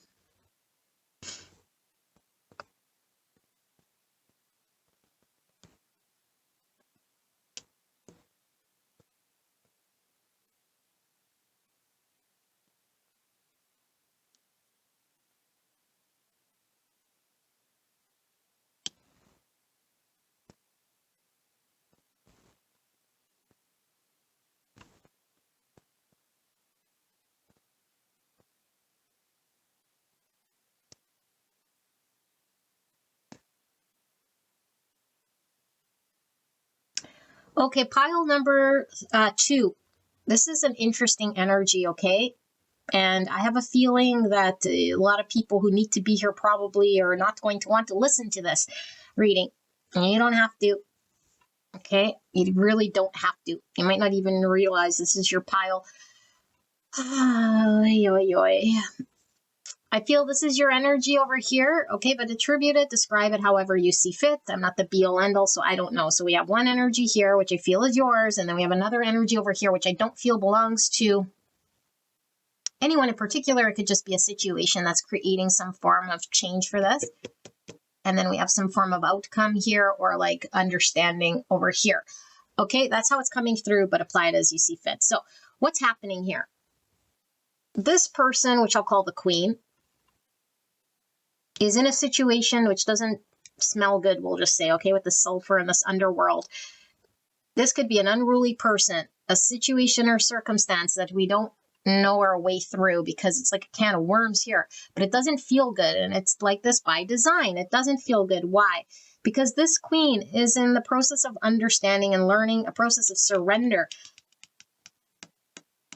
Hard lesson to learn, because when we surrender, we have to work through a whole slew of things. The biggest one is the ego, the third chakra here.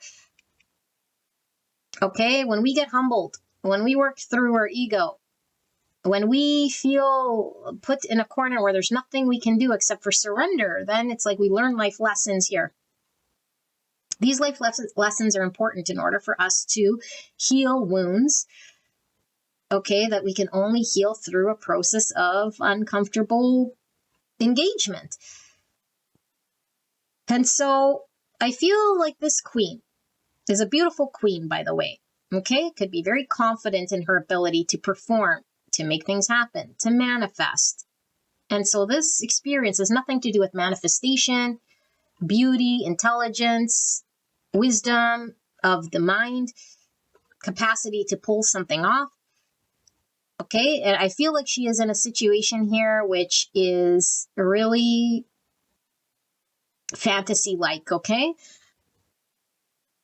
And it could be a very real situation for sure. I feel it is real, but the way she's engaged here, okay, this queen. Why? Because this experience that she's having is burning all of her understandings to the ground. And this isn't just to leave her feeling upside down, helpless, and hopeless, although feeling upside down, helpless, and hopeless is part of the process. That's the irony, because when we feel like we have no way out, when we feel like our ego is completely burnt to the ground, everything we understood it as it was or how we assumed it to be is gone. Why? Because that's the process of surrender. So the more she hangs on to an understanding, which I feel she's still in, some story, and whatever that story is, it's not the fact that she wants to have hope or wants to have a vision or has a belief, so much as it is she's so identified with that thought, that story, that belief. And as long as she identifies with that, she creates suffering and she's not surrendered. And so she will be there as long as it takes, butting her head up against the wall. I'm seeing a fly in the windowsill. It can't go out. There is no escape through it. And so she might think, the ego, by the way, not her, but she's so identified with that ego that I am always the one to find solution. I could find a way through this. I can hope my way out of this, or I could energetically, emotionally outwit, outsmart this whole thing. And this has nothing to do with strength of emotions, nothing to do with how good we are, how stable we are, none of that. It's undoing the identification with thought, undoing the identification with all beliefs, undoing the identification with her theories. And when we undo that identification, we are in a true state of surrender because we're saying, I don't know. And it's not from a place of, I don't know, but I'm still attached to the idea that I need to know, or that it must become something in order for it to be clear. That's still an identifying with an outcome. This is all story. It must be unraveled here. And so she is learning how to traverse through like a landmine here, where there's a lot of explosive territory, you know? And it's not to hurt her so much as it is for her to see a greater truth of the divine. Because one thing that is greater than our experience here in the 3D is the divine truth. It trumps it. But yes, we do exist in the 3D. So things we see in the 3D and experience in the 3D are real to capacity. But there's also spiritual truths, things we can't explain, reasons we can't know answers to. And the ego does not like this. And the ego doesn't like it because it's uncertainty. The ego doesn't like it because it doesn't get what it wants. So right now, this queen has desires, has a fantasy, has a story, is identifying with something. And so she's in the process of self-deconstruction here. So she isn't identified with the self. There is no I, there is no self. And so when something happens to her, she shoots out into her mind to create a story or a justification or a rationalization. And it's not about the mind story at all. It's just experiencing life. Life is happening without a story, without a narration, without something here. And she does not like this. So right now, when something happens, it's like she needs to act a certain way or make a story of it or come up with a conclusion about why it is or what she needs. And it's like, no, that's all identification with the mind.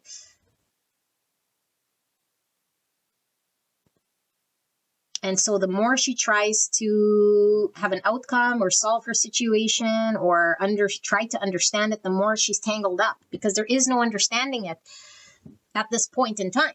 Doesn't mean she'll never see or understand the truth. But right now, the truth she's being called to see by the divine is surrender. That there is a truth, but just trust the process. That not knowing is the answer right now. And the reason you are getting dead end after dead end or feeling upside down is because you're needing to experience this so you could detangle yourself from some ego identification.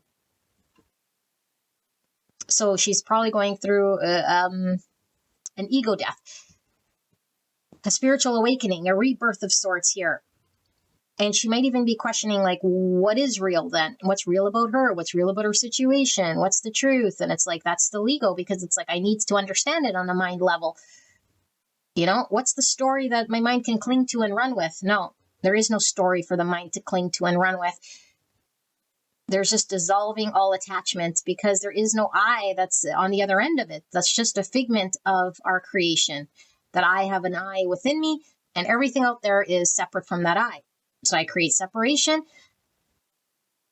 division, and I'm not connected to unity consciousness. The minute I realize that there is no separate I within me, it's just the mind activity of the ego creating an illusion of an I. The minute I realize that there is no I here, I've dissolved the ego, things will become more clear, because her lesson is one of surrender and opening the heart chakra. The heart chakra has to come online, and when the heart chakra comes online, it dissolves ego. It dissolves mind stories, identification with the ego.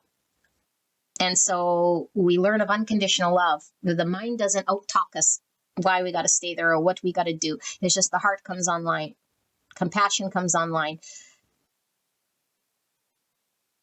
And once we learn this heart chakra and compassion of the heart and surrender, then the mind comes online with the clarity of the heart. Then we use wisdom, discernment, we make decisions. But right now we're trying to fight and use the mind and the identification and the story to make decisions, and we're making it worse. Worse. What's worse? Worse is the more I try to control, the more I try to find solutions, the more I feel I'm bending or forgiving or understanding, the more I feel tangled up. Yes, because there's still ego, there's still expectation, there's still identification. And Spirit is saying, once the heart is open, we've truly surrendered without any expectation. And so right now, this situation she's dealing with, person, place, or thing, is creating some form of a discomfort here, okay?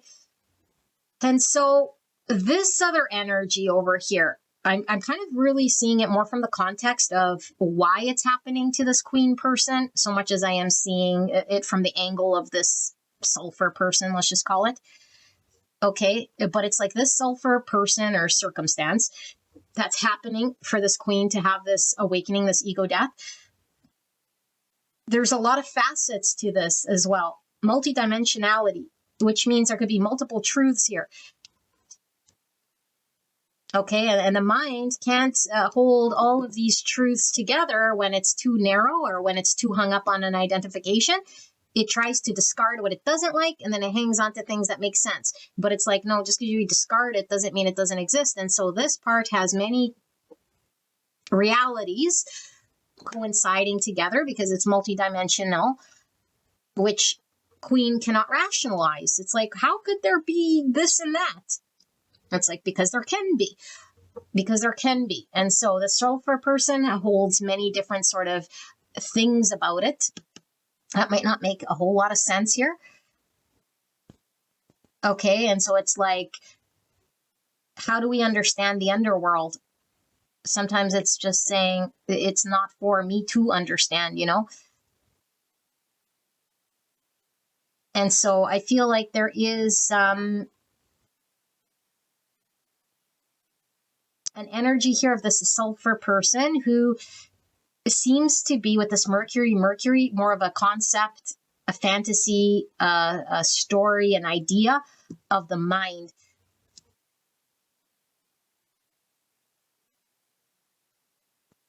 Okay, and so now I don't know, because this short-term thinking, I feel could be coming from, there's different ways I could read this. Because one way for sure would be this queen, unless she's totally had an ego death and transmuted past the egoic desire and understanding and identification with attachment and narrative and outcome, then she isn't in short-term thinking. And so she's capable of working with this second energy because she's now in heart space. So she can hold multiple truths. She can work beyond things that don't make sense. She won't get reactive when the sulfur sort of starts to stink. And she's not in short term. So she's not just reacting out of like this, in the moment, it seemed like the right thing to say or do. Meanwhile, it was very short term. It was very egoic. It wasn't for the greater good in the long run. Okay, and so this is why this energy is present in this queen's energy, but also this sulfur with the short-term thinking and this Mercury could certainly be so stuck on mind, stuck in shadow, stuck in the obstacles, okay, especially with this Moon and Saturn energy here, with the number 15, which is devil. So I'm getting a lot of Pluto, a lot of shadow, a lot of like, Pluto, shadow, blockages here. But it's also like a lot of like mind, with the Mercury. That doesn't quite necessarily mean that there's a whole lot of substance here in the 3D that we could attach to or work with, because it all seems like it's all in this shadowy space, if that makes any sense. Okay, and so the short-term thinking from this perspective is like, it's just whatever's happening right here. There is no long-term game plan. There is nothing except for what's happening right here, right now. And this is why it's so important for this queen to deal with this sulfur energy in the right here, right now. And the only way to do it is to be in heart space, not to be judging, not to be casting shoulda, woulda, couldas, or projecting or reacting in any other way other than just neutral heart space. Because this will allow this sulfur person to also have some form of a breakthrough, or the situation to have a breakthrough, or for things to shift from the underworld into the light, for there to be a revelation of sorts, or a breakthrough of sorts, or through a process of flow. But it must be different, because if this queen is involved, because these two things have been brought together for sure to mirror energies to one another, to work together, to create some form of cohesion, to surrender, Okay, but I feel like with the Pluto, okay, this is the third energy here because I feel it's the synergy of these two, what they're supposed to sort of create and what is happening. It's like the Pluto here is the shadow of the second energy, the sulfur energy, is highlighting the shadow of the queen. The queen, her shadows, which we talked about, is the ego identification. So the shadow doesn't have to be dark and vindictive and controlling, although when we have ego, it is control because the ego wants control. It wants outcome. It wants certainty. It wants guarantees. It wants some form of a commitment. It wants some form of regulatory some things or others. And it's like, no, this thing is not regulatory at all. This second thing over here is like a can of worms right now. It's heavy in shadow. It's needing to work through and have breakthrough through this thing. There's many aspects that could be true and contradictory. And the ego of the queen does not like that. It's like, how could you hold these two truths? It's like, because I could hold 30 truths that contradict each other. And it doesn't invalidate in neither one because they can all coincide.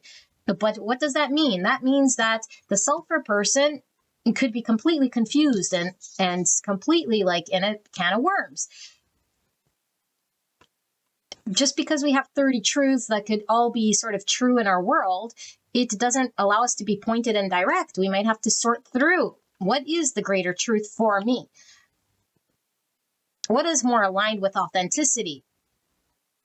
And so I feel like all of this confusion that the sulfur person has could become very confusing to this queen and could be this trap, you know?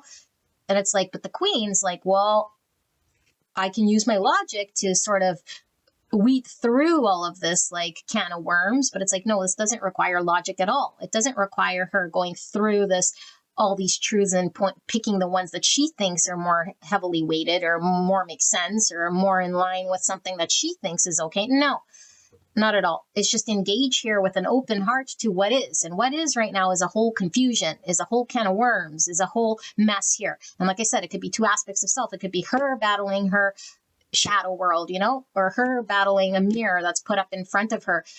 A big fucking clusterfuck over here. Okay, and so this sulfur energy just needs to be.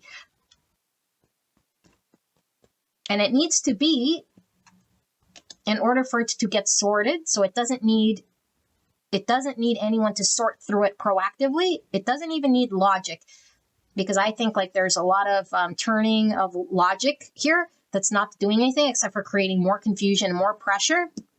I do feel there's a pressure buildup.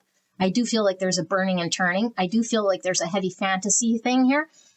Okay. And I also feel like there's a need for there to be zero expectations of oneself and also of situation, circumstance.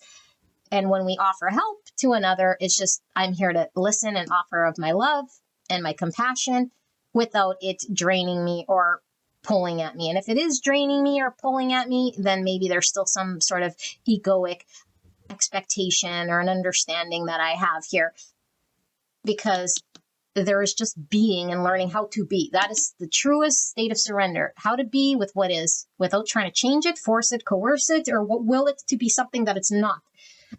And so I feel like both these energies could want to protect themselves.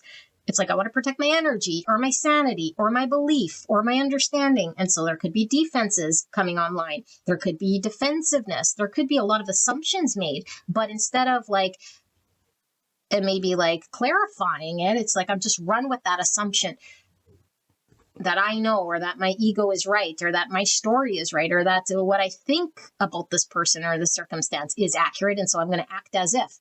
And that's the biggest challenge between these two. It's acting as if what I feel and know is true. And it's like, what you feel is driven by your own thoughts. And if your thoughts are based in fantasy and not reality, and it's egoically driven, then the actions are based on fantasy. And when we act based on fantasy, we're making an assumption. And this is what creates the tension. And this is what creates this battle, or this need to protect, or this defensiveness.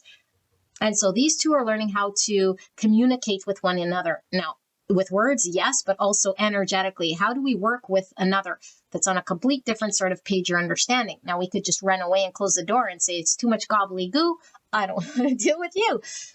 But I don't think this is an option. Why? Because this is a lesson of sorts, a contract of sorts. The Spirit is clearly showing a karmic contract to work through our shadows, to transmute the egos, to understand ourselves better, to release, to free ourselves of maybe certain contradictories, to drop our defenses, to not assume, to open our heart space, and to surrender. Surrender to what? Divine guidance. Surrender to a greater power. Surrender to the heart, which is what? Unexpecting anything. It's open for forgiveness, compassion, love, and it's able to be guided here without the need to manipulate energy, control energy, know where it's going, want the control. No. And so these two are being called to, over time, not only learn how to speak with one another, but to talk to each other and understand the communication of the other, the energy of the other. Okay? Not because that other person or that situation is more valuable. It's because by understanding this opposite energy, it reflects back to me and I reflect back to it. And we see deeper parts of ourselves that needs to be healed and understood. Because there's a deep, deep wounding that gets healed by us understanding energetically another. That might be very confusing. That might be very unruly. That might be very difficult, you know? And of course, if we had a choice, we wouldn't want to put ourselves in difficult situations. Who would want this? But I feel like contractually, there's the Chiron energy, which means when the queen goes through an understanding, she becomes the wounded healer that can heal others, that transcends past lesson, that has a greater good. And so she can look at it from an ego's aspect. Well, I want it easy now. Well, I want what I want now. Or she can look at it from the greater aspect of surrender. Transcend past all of these sort of needs to know. It must be accurate right now. It needs to be black and white. It needs to be clear. I need understanding and all of that egoic. Because in this story, it has nothing to do with that at all whatsoever.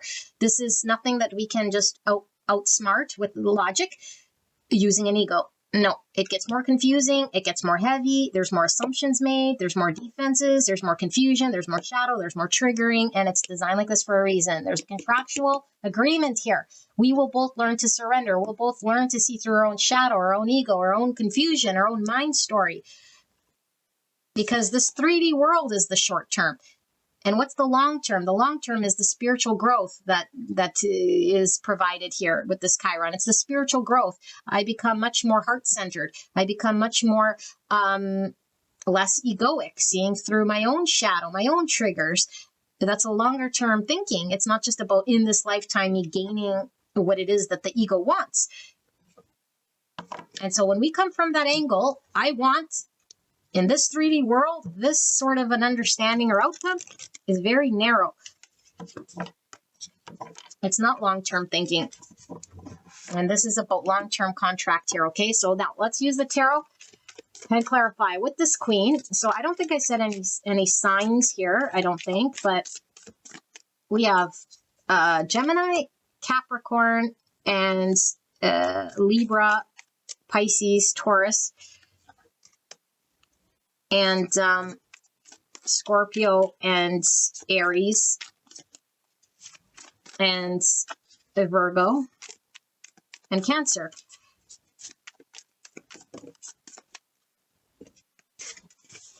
Okay, but we'll see. So from the Queen's energy here, can we get some more energy? Can we get more clarity around the Queen's energy here? So we have the Page of Pentacles and the Queen of Cups. Yeah. And the Empress in reverse.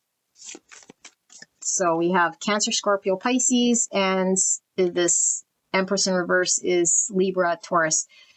I'm also feeling Pisces energy coming through very strong there, okay? There's the Six of Pentacles, and there's the Four of Pentacles in reverse, and it's clarified by the Queen of Swords in reverse, Gemini, Libra, Aquarius, and now why is this Empress in reverse here?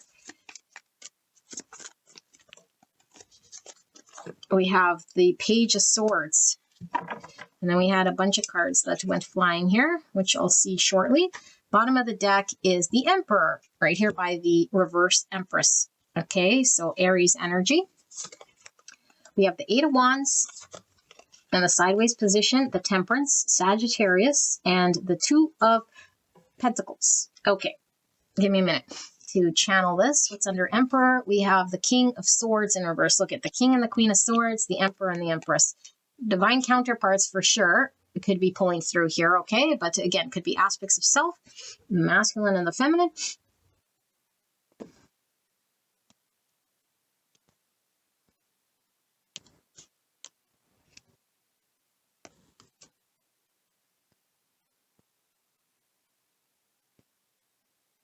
Okay, so it's pretty much all the things I've been channeling here, okay? What's going on here? This queen, she's not stupid, of course. Of course, logic is logic, but logic is only used when it's needed to be used. When we have things going on in the spiritual realms that don't require logic and require a whole other lesson, logic only confuses things. We don't need to solve our way out of this. In fact, this is the issue, is the queen wants more understanding. She wants more clarity. Okay, and so this is the big one here, because it's like at a certain point in time, she will get to the clarity and the understanding when she learns about her self-worth and her self-value, that she can get the understanding that she needs in a different way than how she is going about it today. Because today, if you were to ask her to get clarity and answers, it's still coming from an egoic way. Why? Because she hasn't graduated to an empress just yet. She's still an ego. Okay? And everyone has an ego until they don't. And now the ego doesn't ever just completely go away, but we see through it very clearly, and we see our own intention. And we make conscious choices. Do I want to run with an egoic desire, understanding, or do I want to make decisions here from the heart space? When we're conscious enough, because this is all about consciousness, when she's conscious enough to see through her own ego and use the heart, and then she can make decisions and say, I'm going to use my own heart to put a boundary here, or to ask for clarity, or to speak my truth. But until then, she can't speak her truth. She might think she knows what her truth is, but no, it's the ego that wants clarity. It's the ego that wants informed truth. So what's happening here? She's opening her heart space. She's learning from compassion, from love. And now it's like the mind and the emotions are online, and it feels like turbulency here. It sucks. Why? Because we don't want our emotions to be taken advantage of. We like to be able to protect ourselves and guard ourselves. When we feel threatened, when the ego feels threatened, it starts to put up a boundary and a wall, and it wants to understand, and it wants clarity, and it guards itself, but it might never truly learn to open the heart space. This is all about learning how to open the heart space. This isn't, I'm going to be unconditionally loving and get beat in the face. No, if that's what you think it is, then see you later. I'm talking about a high-level spiritual journey here about opening the heart space when we're dealing with a clusterfuck over here. Okay, and so we don't get truths, we don't get clarity, we don't feed the ego, but what do we get? We get to experience something that allows our heart space to open, to experience beingness without expectation, and to experience an opportunity here in which the ego was driving for something. The ego wanted, in reality, what would make logical sense for me to give to something and it to give to me. Logically, makes sense, of course, and it will make sense, because that is how things should work here in the 3D, for sure. Nobody's arguing this. But we cannot burn through an ego until we learn the lessons of the heart. And what's the lesson of the heart here? There's a need to surrender. Let go. Let go of our understanding. Let go of the need to know. Let go of my mind says this, and therefore, if you're not giving to me, if it's not equal reciprocity, then it's not good. And if it's that, then I must do the boundary. Then I'm not talking to you, and I must block you, and all of that stuff. And you could do that, but then we're still not learned the lesson of the contract. The lesson of the contract says this: when you're done with this sulfur queen, you're going to be graduated into a beautiful empress. You're going to know what unconditional love is. You're going to know self-love. You're going to be able to make decisions from the heart. You're going to be discerning. You're going to know what wisdom is, not through the ego, not through a need for protecting oneself, not through an identification of who I thought I was or what I thought I needed to be, but true surrender and a true understanding of this. And so she is learning. Okay, this queen is learning how to be an empress. She's starting to understand, but not from a place of mental understanding, but from wisdom and feels. Okay, and so I do feel like these are two counterparts. This feels like a mirrored connection. Now, if this isn't a counterpart, it could be an experience she is having in order for her to balance her anima and her animus, her masculine and her feminine. So she'll know when to be receptive and when it is time for her to be empowered and take action, because she might have been leaning in one energy or another. And it's like, unless we know how to utilize our masculine and our feminine in a balanced way, then Spirit puts in front of us a spiritual lesson of sorts that we must understand here. Okay. And so what is this masculine learning about? Same sort of thing here, but he's to come out of the mind, because remember I said he's Mercury. It's more mind than heart. I have all of these truths, but it's like truth goes sort of out the window when it comes to relative truths and perspectives, when the heart is calling for us to connect to something else. And so this energy is calling to step up into the masculine energy and to transcend the mind story, because the mind story is always going to talk us out of doing certain things. And we're going to say, well, I know the truth, or I know better, or I have a greater understanding based on logic, based on reasoning, based on my own sort of experience, and I'm wise. But it's like, no, it's just your mind. And this is requiring this energy to be more an emperor here. So it's a graduation of souls. One graduates into an empress, one graduates into an emperor, or this queen to gain both emperor and empress within self, okay, the masculine and the feminine, like I said. And so this is why things feel imbalanced. This is why things are still needed to be healed, why we saw the Chiron. This is definitely divinely guided here, and why things feel maybe stuck, or like she has no ability to move and create change here. It's like, no, because it's not within her power. And all she's experienced here is maybe things that seem unjust or unfair or up and down or imbalanced, or her emotions are unregulated. It's like, yeah, but I have all this emotion. I don't know how to regulate it. I don't understand what's going on. And it's like, yeah, we're completely upside down. Good. Surrender. Let go. Let it flow. See what comes of this whole thing. It will be clear once you allow it to sort of flow. But when we challenge it, when we grip to it, when we try to make sense of it, that's when the pain happens. That's when the ups and downs happens. That's when we start to act out of assumption, and we start to say and do things that make it worse. Okay, so now let's take a look at this. I'm going to leave these cards here, and we're going to take a look at this sulfur energy. Spirit, for the sulfur energy, can we get clarity around what it is that I'm missing here for this sulfur energy? A deeper look at the sulfur energy. And what is it that the viewer is needing to know about the second energy over here? So we have the 10 of Cups, and it's clarified by the 5 Swords in reverse. And then we have the Devil in reverse, Capricorn energy. It's all this Pluto, this underworld. Okay, the water in reverse. Yeah, Cancer, Scorpio, Pisces, but this is exactly what I'm talking about. The mind, Mercury. Okay, the 5 Swords, the mind, but look at all this water trying to push through with the 10 Cups and the water blocked here, just the sulfur, emotions blocked because I know better, more emotions here with the Cancer in reverse. That's this protective, defensive shell here. Why is this Devil here? So we have Cancer, Capricorn, and Scorpio, Pisces. And we have the Scorpio clarified by the 5 Wands. That's that Pluto shadow. And why is the water here in reverse?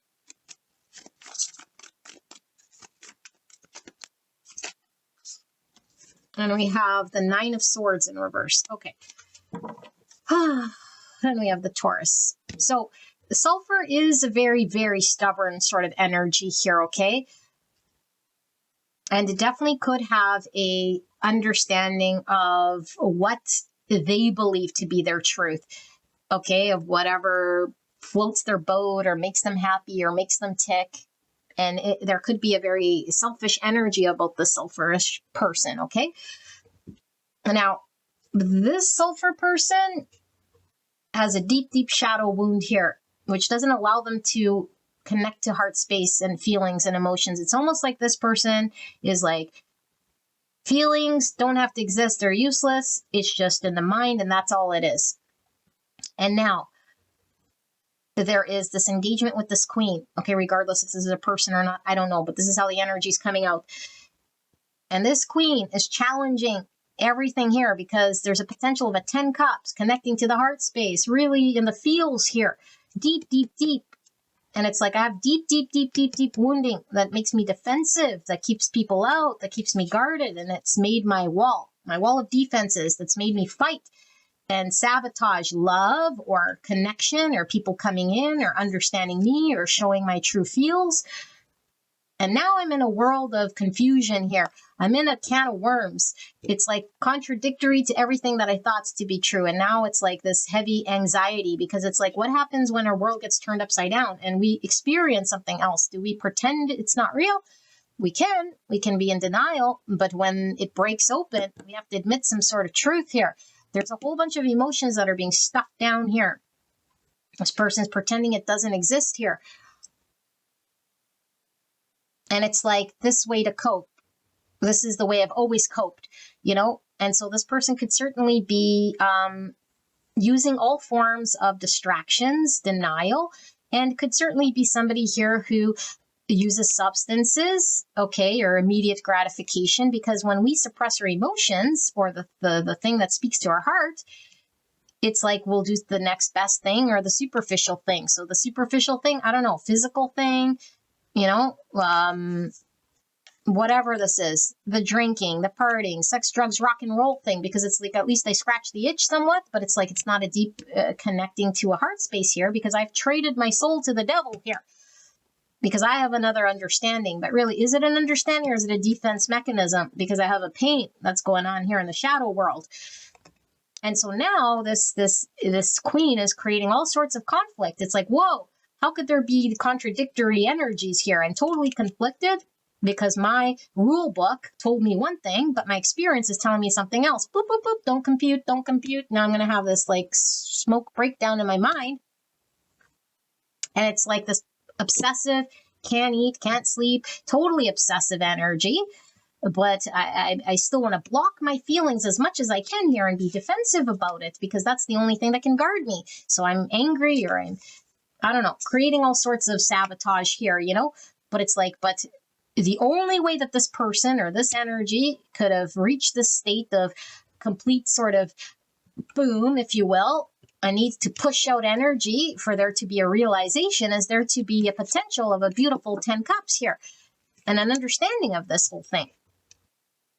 Because it's going to contradict everything that this sulfur person believed to be true or tried to protect themselves about or defend themselves or keep people out and shut everything out because there I was safe and I could control my own luxuries because I do feel like this person would choose and wants to be able to choose.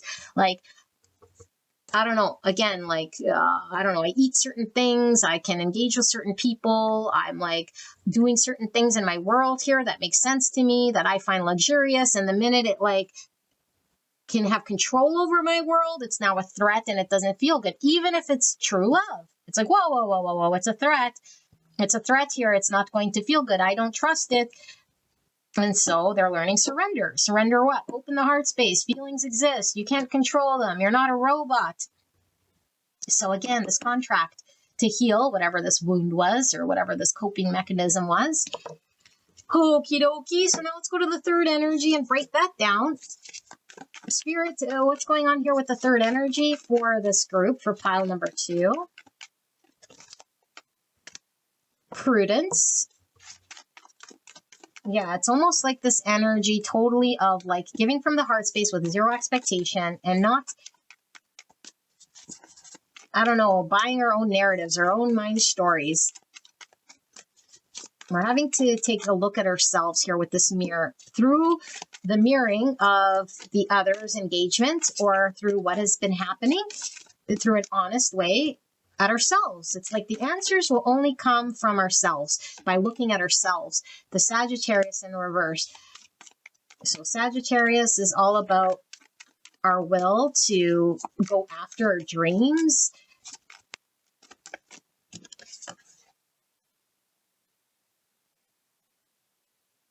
But I'm also feeling it's like, what's our vision?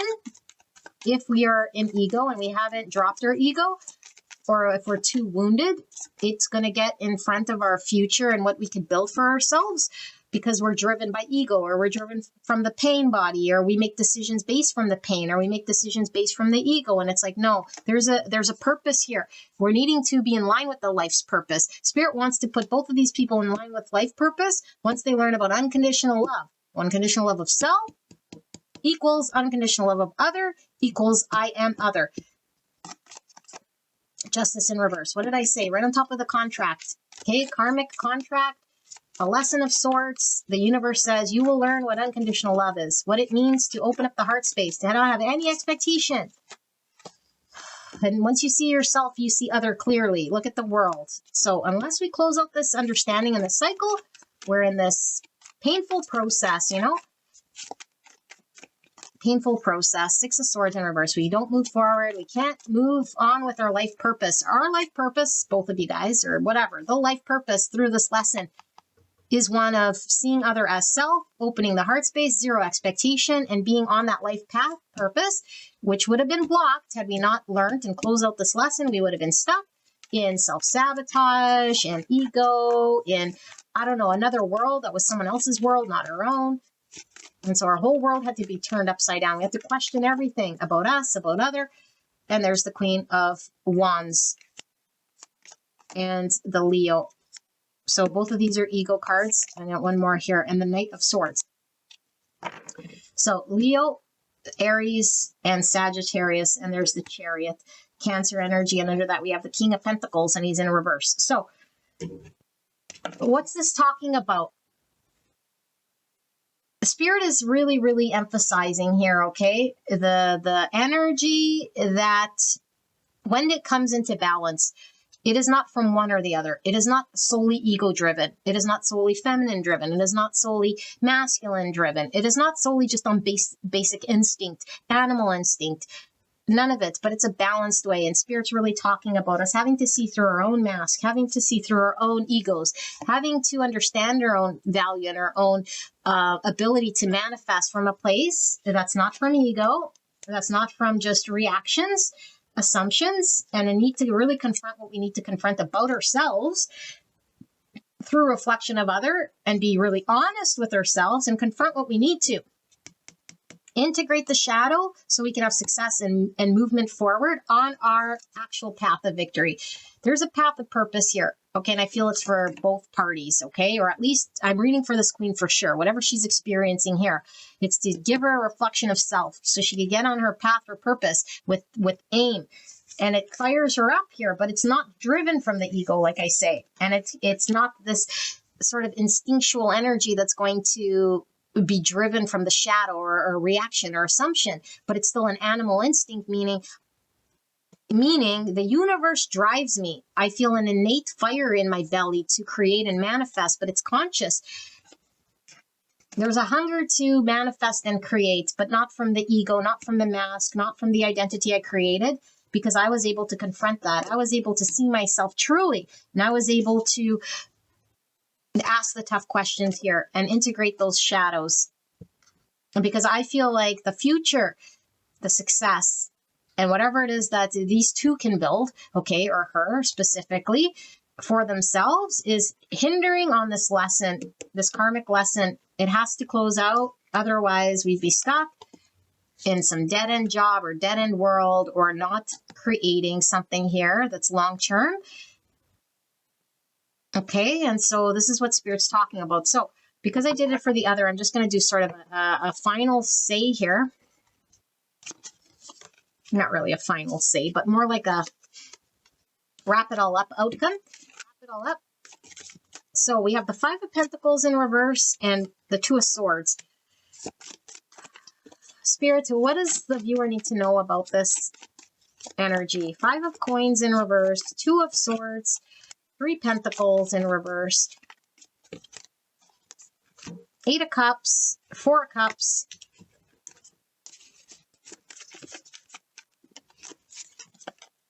The Earth, Virgo, Taurus, Capricorn energy.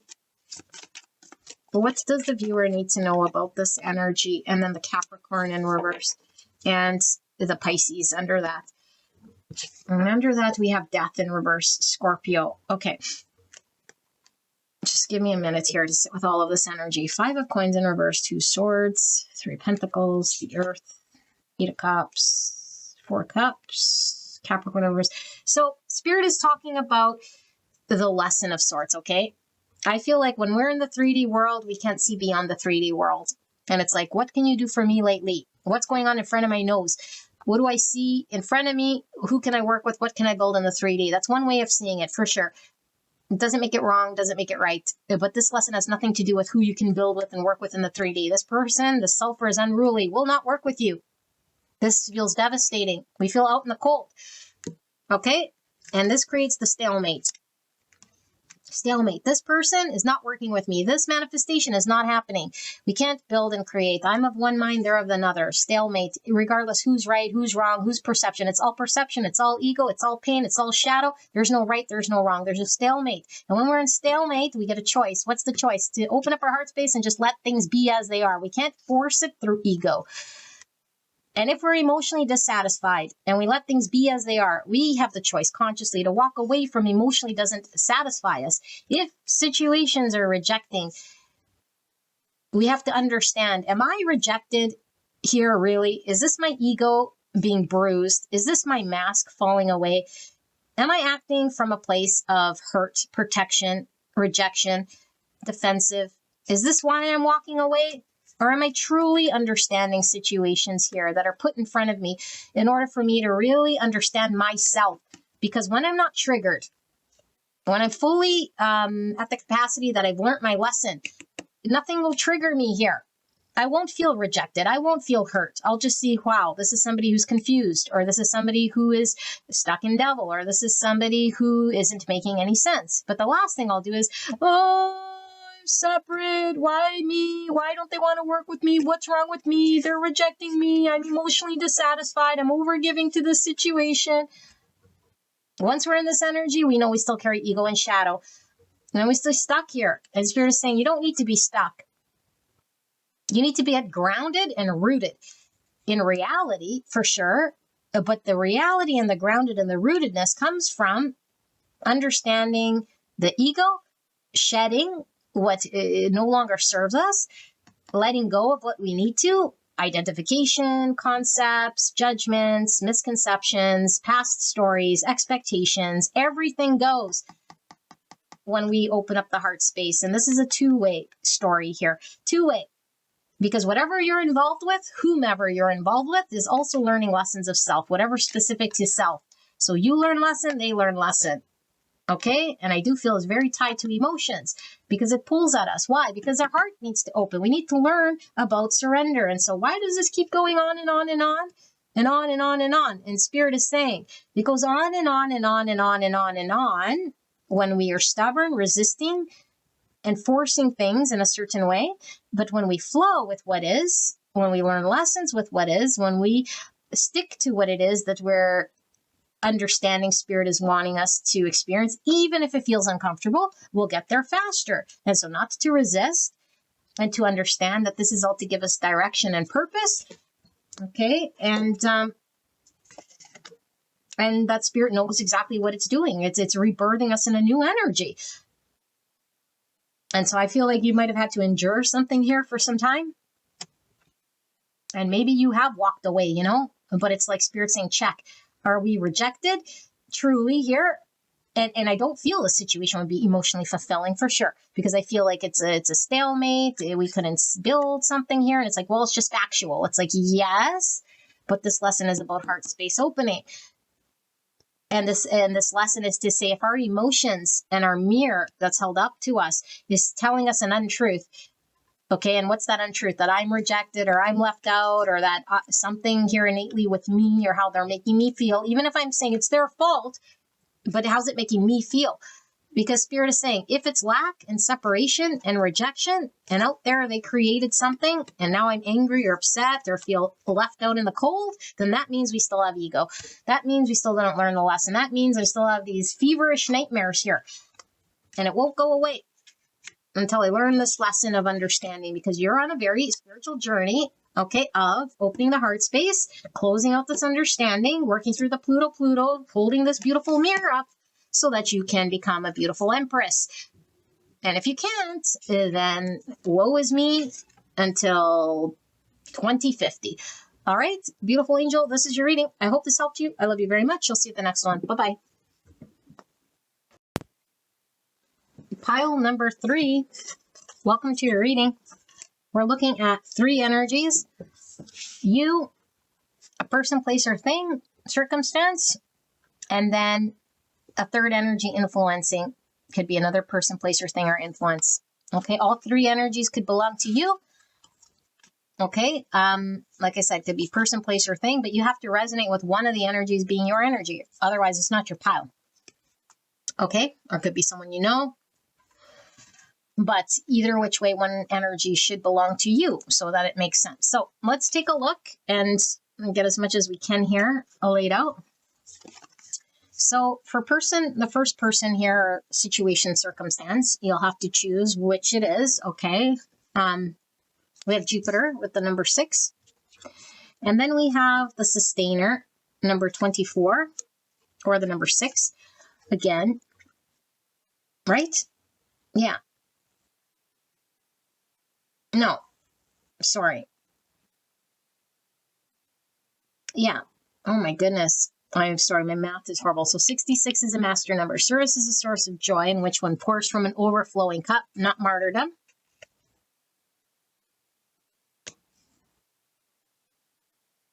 Okay, and then we have forgiveness, number 20. The energy of forgiveness strengthens our capacity to let go of unwanted feelings and emotions. All right, so there could be a decision here with the 2. We'll see. Mercury, Venus, 21 and 3. And we have Moon, Mars with 13. Scorpio, Aries, and Cancer. Gemini and Virgo, Taurus, Libra energy. And then we have self-harm with 68. Okay, and then we have melancholy with number 4. Fixation, ego level. Wistfulness, sadness, gloom, spleen, depression, perpetual lack. Type 4, the individualist, emotional center between lack and abundance. The number 4. Let's move this up so I can have space here. Okie dokie. And then we have seeker here. Light attributes, thirst for wisdom and truth wherever they are. Shadow attribute, inability to commit to a path once found. Okay, and then for the second energy here, we have lead with the number 20. And we have the fault line with the number 49. Or the number 13, some Scorpio energy pulling through. And we have attraction, number 9. The energy of attraction amplifies the qualities that attract and support us on our journey and towards inner balance and harmony. Interesting, because we have the black and the white with this inner balance. I want to put the seeker over here.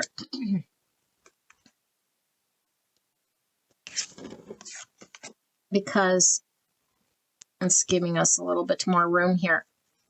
Okay, and then we have Mercury and Uranus, 26, or the number 8. It's a Uranus energy that's pulling through today's readings. Wow, okay, and then we have suppression, number 4, some Aries and some Scorpio energy. And we have depletion, number 71, or number 8.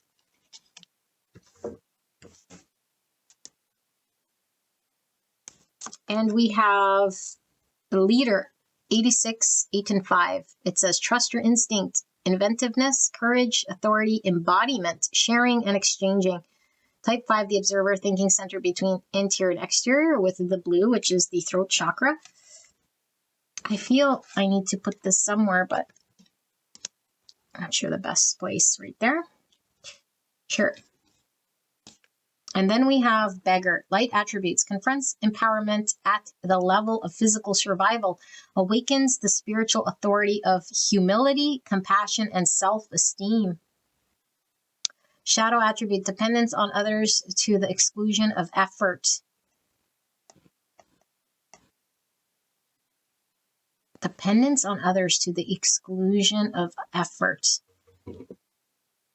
Wow. Okay. Fricker. It always feels a little not good wherever I put it. So just bear with me in this part of the process. Okay. Third energy here. Let's look. Blood, 37, or the number 10. Copper, 23, or the number 5. And we have 13 with the crone, Scorpio energy, and the 1 with the number 3. Oh my goodness. And we have the 4th chakra, which is the heart chakra. Okay, the energy of the heart chakra supports our inner guidance system, which is governed by our heart and the capacity to love deeply. The wowzers. And then we have Uranus and Pluto. 61. Wow. I don't know if you guys can see that. I hope so. And then we have strength, the number 8. Straight talk, vitality, fight, power, control, courage. Type 8, the challenger, instinctive center between strength and weakness. Compulsion, ideal. 8 is the number of movement and change and attainment, but it is an ego number here. With the white, we could talk about authenticity. And then we have scarcity, 48. Or the number 12, or the number 3. Okay, and then we have 38 and 2 with the root chakra, fixation, ego level, flattery, excessive admiration, sweet talk, adulation, hypocrisy, seduction, and exaggerated praise. Type 2, the helper, emotional center between giving and receiving. Fascinating. And finally, we have femme fatale with light attributes, highlights the erotic energies of the feminine, opens your heart when your dependency is rejected. Shadow attributes, inappropriate use of sensuality, attachment to money and power. Okie dokie. I'm going to put that there because there's no other place to put it. Can we see? Yeah. Yeah. Except maybe we could do that. I need to see everything because it is how I channel. Okay. Wow, we fit it. We fitted it. I'll put the tarot over here. Give me a minute to tap into this energy before I begin. I need my drink because there's lots going on here. Overambitious. Virgo. All right, give me a sec.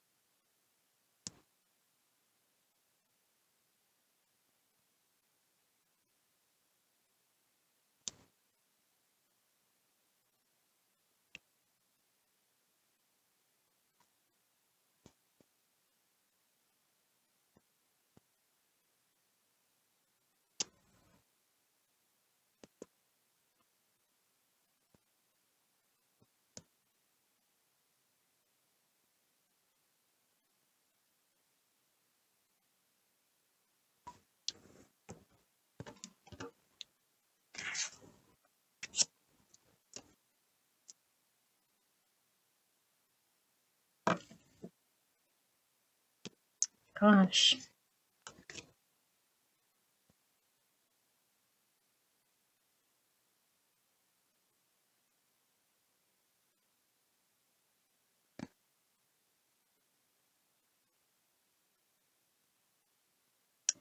Okay, pile number 3. Sorry, it took me a while here. This is interesting energy. It might make sense closer to the end here.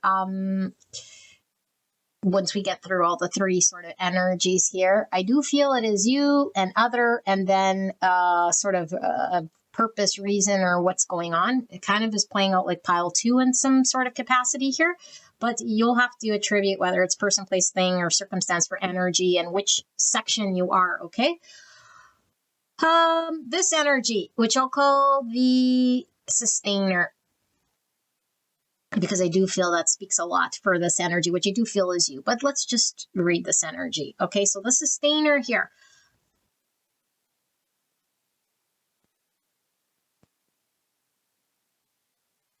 I do feel like the sustainer has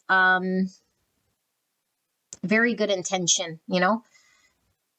Okay, but intention doesn't mean anything, okay, really. I mean, intention is everything at the end of the day because we want to have a good intention, but intention means nothing when it comes to whether things pan out or don't pan out or how things end up working.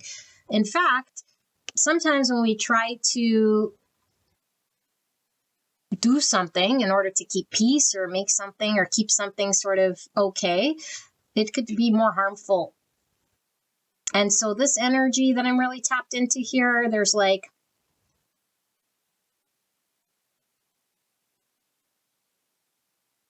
a need to move beyond, move beyond for whatever the reason, purpose is here. And it's like when we're really used to whatever we're used to and we got to move beyond it, even if it means moving to something newer that could be better in the long run, there's always this like sadness that comes with it. It's like moving from a house, when we're in one house and we like it, it's like we bought a new house. It's like when you're ready to leave, it's like you're sad about it, It's like looking at the thing we lost out on rather than the thing we could gain. And so there's a thing that can be gained, a beautiful thing that can be gained for this energy in movement, in change, in the unknown. And when we fear the unknown, not because the unknown is like so scary, so much as it is because I have to come to terms with what it is that I gotta let go of or surrender here. Then there's fear in letting go of what we know and what's comfortable. And so I do feel like person A is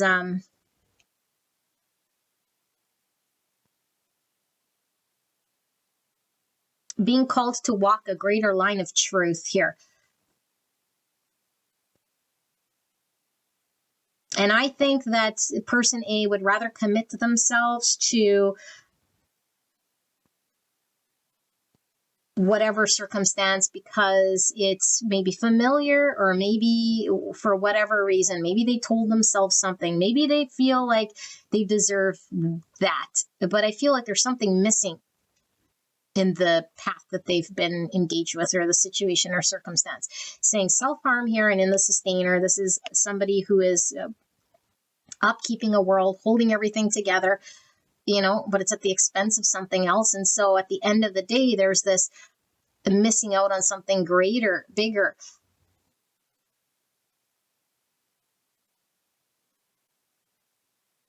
And so there's a buried reason why person A here, okay, would do this, which I think is being revealed to them or needs to be shown to them.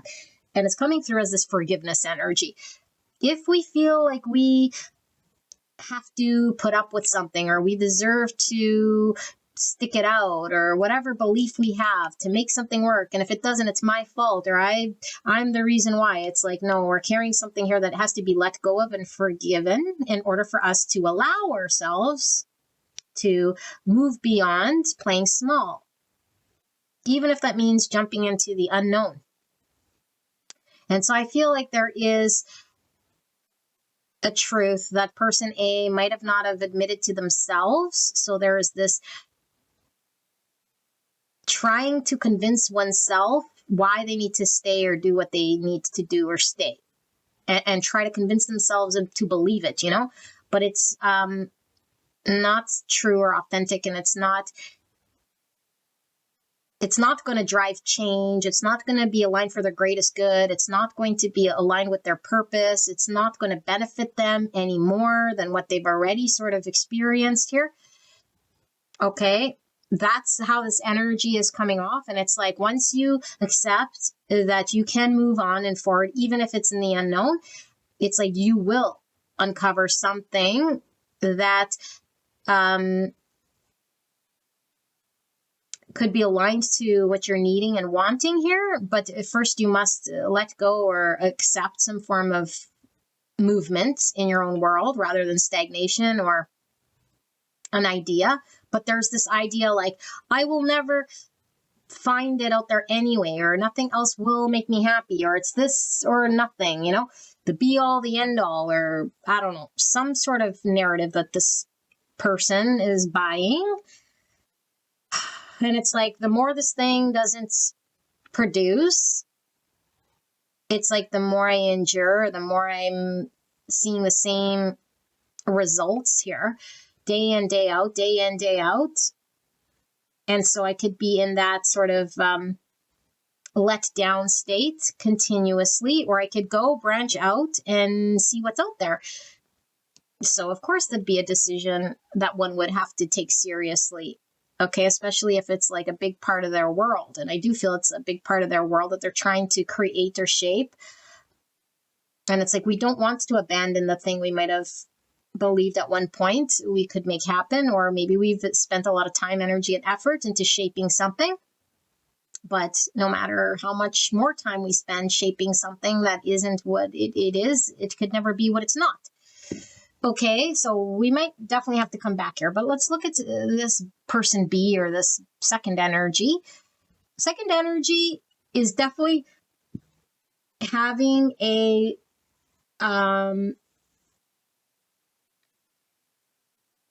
spiritual revelation of sorts here. Okay, there seems to be like a cracking of the truth. Their truth, not the truth. Okay, their truth, whatever they believed. Because I do feel like person B, or this energy that I'm reading,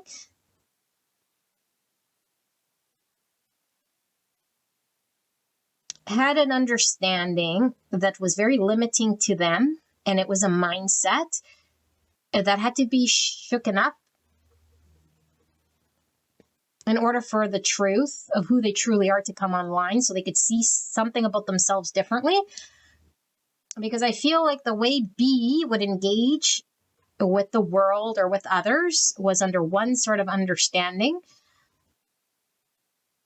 And I feel it was very rigid or difficult, or it was like, oh, I don't know, there was one sort of way that would come online.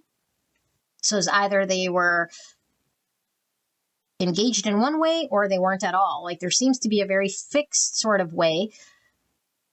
Okay, which doesn't help anyone, obviously. But it's like, this person might, okay, if it is a person, because it does feel kind of like a person here. Okay, even though it doesn't feel like a person, because what person would do this? But this would be a person here who has a big belief of who they think they are, and that that's the only way that they could be engaged, which is very sort of superficial here, at the exclusion of another part of themselves. And so I feel like there is a suppression here of a truth that stemmed from a fixed mindset that needed to be challenged in order to create some form of revelation or a spiritual awakening of sorts, or to create some humility and some understanding that this person could have some deficiency, you know? I feel like person B might have not have realized how much effort it takes to deal with person B or engage with person B in some way, because I do feel there was an energy suck. And it didn't matter if person B was like really buying their own story, thinking, well, I am what I say, or I do what I say I do, or it's very black and white, or I'm very easy, or I'm very simple. It's like, no, but that doesn't necessarily mean it's simple for others here. And it's not because it's like, oh, it's about making it simple for others. It's about there's another reality going on within person B here that just doesn't come online. And so there isn't a truth that's being felt or understood or experienced or lived through or online. And so Spirit is talking about this having to be seen through and understood, because person B could definitely have a part of themselves that, when it is online, is going to open up a whole other experience for them. An experience to trust, an experience to flow a little bit better, engage a little bit better, not be so rigid, be more authentic, be more maybe understanding, or not as, because there is something about feeling exhausted, or this says depleted. And it's like, yes, it's depleted, because the more we suppress true versions of ourselves or need to manipulate situations, even if we tell ourselves it's got to be this or that, or I am in this understanding and then I live it out. Meanwhile, I could be many things. I don't have to be this or that. I don't have to be a cookie cutter of my mind story and live that experience, meaning every experience is unique unto itself. And so if I come into the scene with one understanding of myself, it's like it's a deficiency. And people might feel very drained around this person. And then they could feel very drained and say, well, why? Why can't I be approved for who I am, or how I am, or what it is here? It's like, no, that's because it's not who you are and what you are, because you're allowing the emotional slack to be picked up by other, or the thing that you suppress here to be picked up by other. And so no matter how much this energy thinks maybe they're leading or in charge or in control, it's all a facade. It's like, no, it's superficial here. And so it could be that these two, and this is just sort of a guess here, it's like person B has been awoken. There's an attraction here to the energy of the sustainer strength or endurance, or the sustainer was able to pick up the energy here from person B that was being suppressed or not coming online. And it's like I'm seeing, like, what I'm seeing is like substance, okay, like, I don't know, objects, and then like there's a bunch of cracks, okay, and then we like fill it with like epoxy or something, and it's like filling all the gaps and cracks. It's like the sustainer was like the support or the glue or the like filling all the void, you know. And there's so much this sustainer can fill of the void of the spots that this, did I call it the beggar person? Yeah, that this beggar person here couldn't withstand or withhold. And it's like a very fragile sort of person here, because I do feel like they were on the verge of cracking. And so it's like, if the sustainer all of a sudden is hands off and says, you know what, I'm too tired, it's too exhausting, I can't be the emotional glue, or I cannot provide the thing in which you're not letting come online, or the thing you're suppressing here, or whatever, then what will happen to B? What will happen to B is B will crack. B will see the truth. Because B, I feel, is in a position here to take from the sustainer in some capacity, in this beggar energy. And it's like, whatever I was deficient in, thinking I didn't have, but I didn't admit that I didn't have it. I just was coexisting. And I don't know what this is, partnership, relationship, coexisting, thinking I don't need emotions, or I don't need to do this, or I don't need to say that, or I don't need to lead here, or I don't need to pick up any slack there. And so I have an understanding of how I am or who I am, which is false, by the way. And that's how I engage. And I come online like this. And now all of these cracks where I'm suppressing, where I'm not wanting to see, I'm like begging energetically. Okay, I don't think they were begging like literally, but energetically for whoever they're engaged with. It could be partners in general. It could be just this person. It's like, I beg you to energetically come online with the energy that I'm not bringing forth, because it needs to be provided to fuel this part of myself. And now I feel like, I don't know, we'll see with the tarot, if this Jupiter person, as like I said, is needing to step into the unknown, meaning I gotta not let this circus sustain itself. This beggar has to sort of allow themselves to crack open, sink or swim, shift how they see things and how they think that they are, so that they could really truly be a leader from authenticity and learn to share and embody an energy of leadership from authenticity, not suppressing, and not to be draining how they engage here.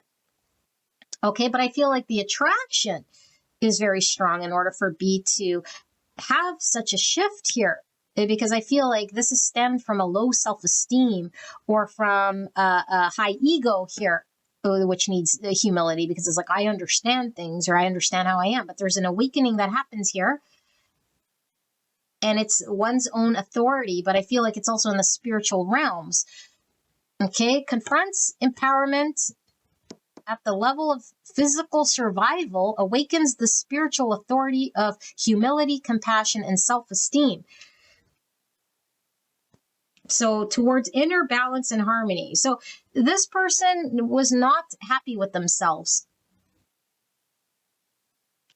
This person had a big hole in the bucket, and they are getting it fulfilled superficially, however they could. Whoever's around, it's like a hole in the bucket that can never get filled. It's like the hungry ghost, you know? So now let's go to energy 3. I feel there's 2 energies here, and it definitely could be A and B, or the Jupiter and the beggar here, because I feel the beggar is coming to life. The beggar is coming to life, and in order to come to life, to like really come online, truly, authentically, something that gives us purpose, because I feel like it's the attraction, it's the love, it's the desire, it's the passion, it's the life force energy which drives us to make change. It's what's creating this spiritual awakening of sorts, or this crack to see beyond. But it's coinciding with the sustainer. I don't know if I call them Jupiter, with sustainer, it being is sort of down and out with this copper energy. It's like the sustainer feels like they had to endure something here. They had to weather some sort of storm. It's like the experience has left me here tarnished. And it's left me feeling unseen or underappreciated. And I need to find some thing that can maintenance me or make me feel validated or see me, you know. But I feel they're either really, really drained, depleted, or energetically or physically feeling beat up, is how this is coming through. Okay. And so I feel like there is this energy of, with this femme fatale, I don't know if this beggar energy assumed that this sustainer, and it could have very well been the sustainer's energy, was trying to do something here for this beggar. The beggar was like, you cannot, you know, like woo me or change me or like pull me into any other understanding of myself.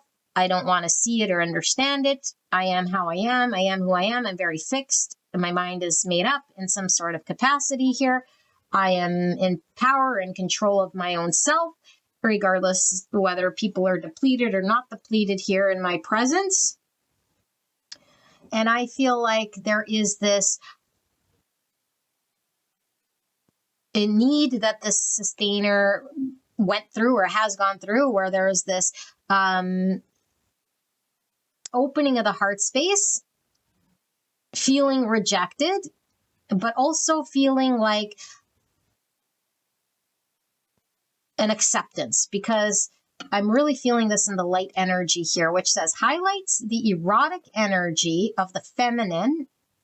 Okay, so I feel like there was definitely attraction here, and this sustainer could definitely be feeling attraction for this beggar energy, which why would there be so much energy and effort? Okay, definitely attraction here with the blood and this attraction. Okay, but it's like opens your heart when your dependency is rejected. It's like I cannot expect or suspect this beggar to provide anything because this beggar is begging. This beggar is taking energy, is depleting. And the beggar here has a hole in its bucket or in its foundation. And so this beggar now is in a position here where it's certainly going to feel rejected when the sustainer's like, I gotta move towards the unknown. I feel like not in my prime here to stay here. I don't feel like this is for me. I feel like this is more of a test of endurance that has taken from me or that has exposed me and weathered me. There's a heaviness here. There's a depletion here. And so I feel like the sustainer is coming through as this crone, having learned some sort of lesson, knowing better. And I feel like this beggar is coming through as the one, because I do feel like this beggar is like seeing their truest self here and their truest power to come online. And I feel like the sustainer could have been seeing this beggar as like beyond this beggar's sort of faults, beyond this beggar's mindset, fixation, their untruths here, seeing them as potentially the one or the answer, or seeing the truth of who they are. But not without like sort of giving up a huge part of themselves. And so what is this lesson? This lesson is one of love, one of heart opening, because it's like when we endure, but again, it's like endure what? Because endurance isn't equate automatically a thing of, oh, here, I love you because I'm enduring pain. And so it's a fine line of how much of ourselves we're willing to put on the line here out of love, and how much we learn to love ourselves and to love other enough to say, I love you enough to not enable or to fill your gaps, fill the capacity here that you weren't able to sustain yourself with at my own expense. And I could sound like a very romantic love story here, but it isn't wise. And so I feel like this sustainer is learning the wisdom of the crone. And that through seeing someone as lacking would be seeing someone through the eyes of scarcity, And so I feel like as long as the sustainer sort of sees it through like a lack or a loss or scarcity, it's something like this. It's like they will continue to project onto this beggar that they are a beggar and that they're lacking something here. And so I feel like there's a superficialness in this beggar's energy right now that the sustainer cannot withstand. It's like until you're completely authentic and driven from your life force energy of truth, desire, passion, and come online fully, wholly, authentically, then whatever you're showing is inauthentic here. It falls flat. It doesn't do it. And so that's going to take great courage, working through one's own ego in order to connect to one's truest self and work through shadow. And so I feel like when the sustainer decided or is deciding, because I feel like there's this Moon Mars energy and it's like, I'm moving beyond whatever it was that was sustainable here, because it's beginning to feel superficial or it's taking a toll on me in some capacity. And so I'm able to see beyond the dark or see beyond my shadow. I'm even able to see beyond your shadow, because Sorry, the dog is barking. Because this crone is able to see beyond shadow, is very experienced. And so there's a dissolution here with the Uranus-Pluto. It's like the dissolution of the false self, the dissolution of the shadow self. And I feel like the beggar has a big fat shadow, big fat ego. And it was a mind story that had to come crumbling down. And it was a fixation on who I am or how I lead, or it's this or that, or this is my way or highway or something like this. But it's really a fragility here. They could break at any moment. And it's like without the glue or the visibility of the sustainer in this beggar's world, it comes crumbling down. Because I feel like with this superficial thingy here, with this flattery, it's like as long as the beggar continues to suppress the truth, maybe they didn't express themselves, or maybe they didn't put themselves on the line because it's like, I don't want to be rejected, or I don't know, whatever they were doing here.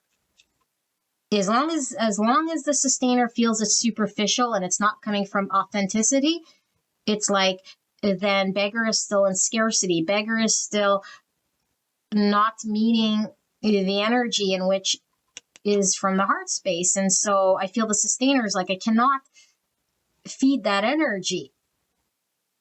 So let's see what the tarot, because there's still pockets of questions I have here, but I couldn't read it in any other way, but we'll see. So we're going to read the sustainer, 3 swords. Yeah. And that's this. Okay. The melancholy, like I said, sadness, depression. And it's like, I don't want to have to go. I don't want to have to create 3 swords. It's like, what I do know is how to sustain or prop up this beggar, you know, because it's like, here I'm valued, but it's like at their own expense now. If they stay any longer, it's like I'm turning, look at all this patina. It's like, if I truly loved this beggar, I'd have to truly love myself, not self-harm myself and keep me in environments that are like not acknowledging me in the way that I need to be maintenance.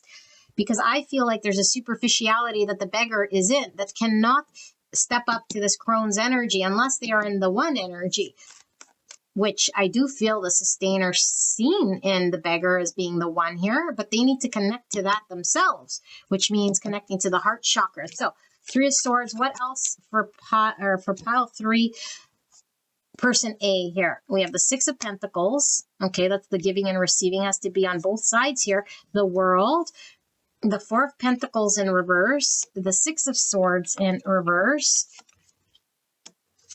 For the sustainer's energy, spirit. Oh, what am I missing here? Can we dive into the sustainer's energy? Why is the World here? The King of Pentacles in reverse, Virgo, Taurus, Capricorn energy, and then we have the Empress. And under that, we have the King of Cups. And under the King of Cups, we have the Sun. Wow. Leo, Cancer, Scorpio, Pisces, Taurus, Libra, and Virgo, Capricorn, and Taurus. So give me a second here. Yeah. It's very much what I read. This sustainer is an Empress, okay? Regardless of gender.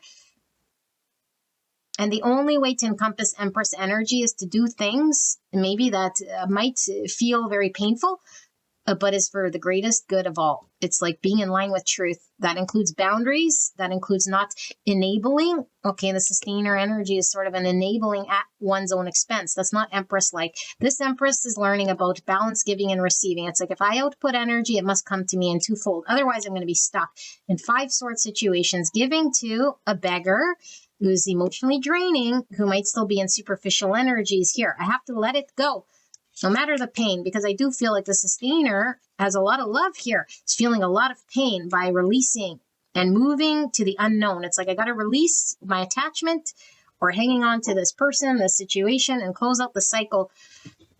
Because I do feel like this Empress energy is like, I want to feel true, authentic feelings, and I want to experience true joy and happiness, and I want truth and clarity when it comes to feelings, when it comes to being appreciated, being valued, connecting to a giving and receiving of love, expressing one's emotions, you know, like truly seeing, being happy, and sharing here. And there was something about this beggar, okay, especially beggar and the King of Pentacles, where it's like in the 3D, this beggar is coming through as a reverse King of Pentacles. I am not reliable. I can't build with you. I am uncommittable. I can't see a vision. I'm withholding.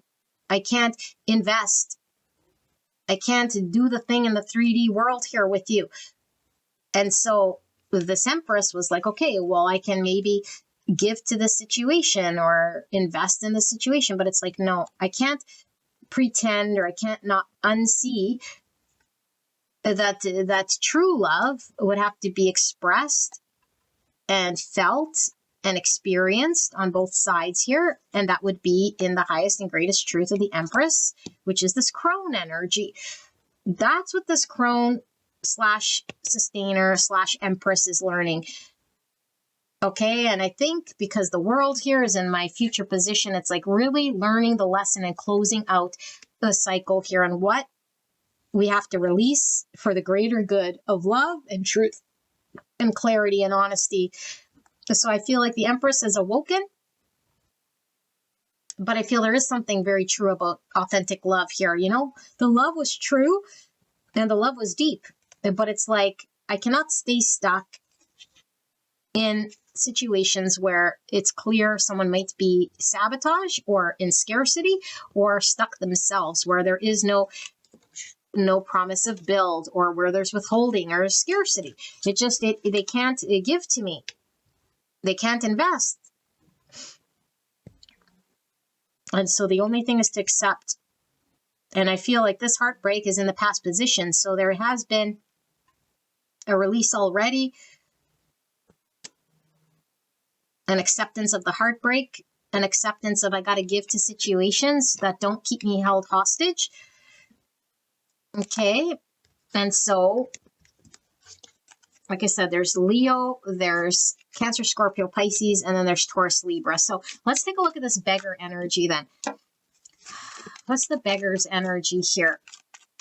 Because I do feel like there's already been something in motion here. Because I do feel like this beggar's already had some sort of a crack in the well, there was always a crack in the foundation with the hungry ghost, but I do feel like there was a very fixed understanding that's come to crack open here, okay, about themselves, which is creating some sort of revelation, some sort of like their blood to boil here.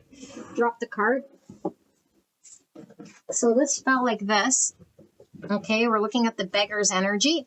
So we have the Page of Pentacles in reverse. Spirit, can we look at the beggar's energy? What's going on with this beggar energetically?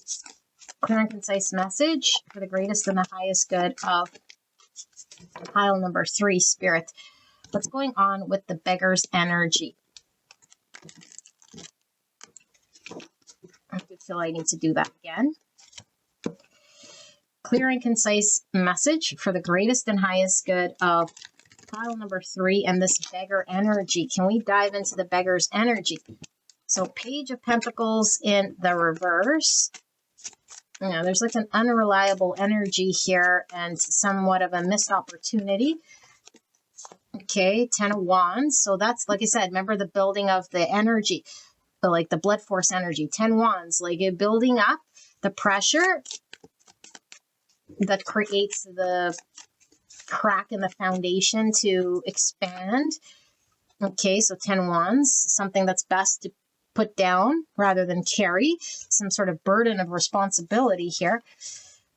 Fortune in reverse. So I think there is also a Wheel of Fortune in this deck as well, but it would be the same thing. Fortune in reverse. It's like, it's exactly like this sustainer was calling it out. This beggar is stuck, or the situation in which this beggar sabotages would keep themselves stuck, incapable of moving forward or moving on or allowing oneself to experience change here. And so there's pressure here to change, pressure here to allow things to flow, because there's a very fixed energy of hanging on to a mindset here that doesn't allow there to be progress or even luck coming in. And so one experiences unlucky things, one experiences pressure, one experiences intense situations. And it's like, why are things now not lined up for me?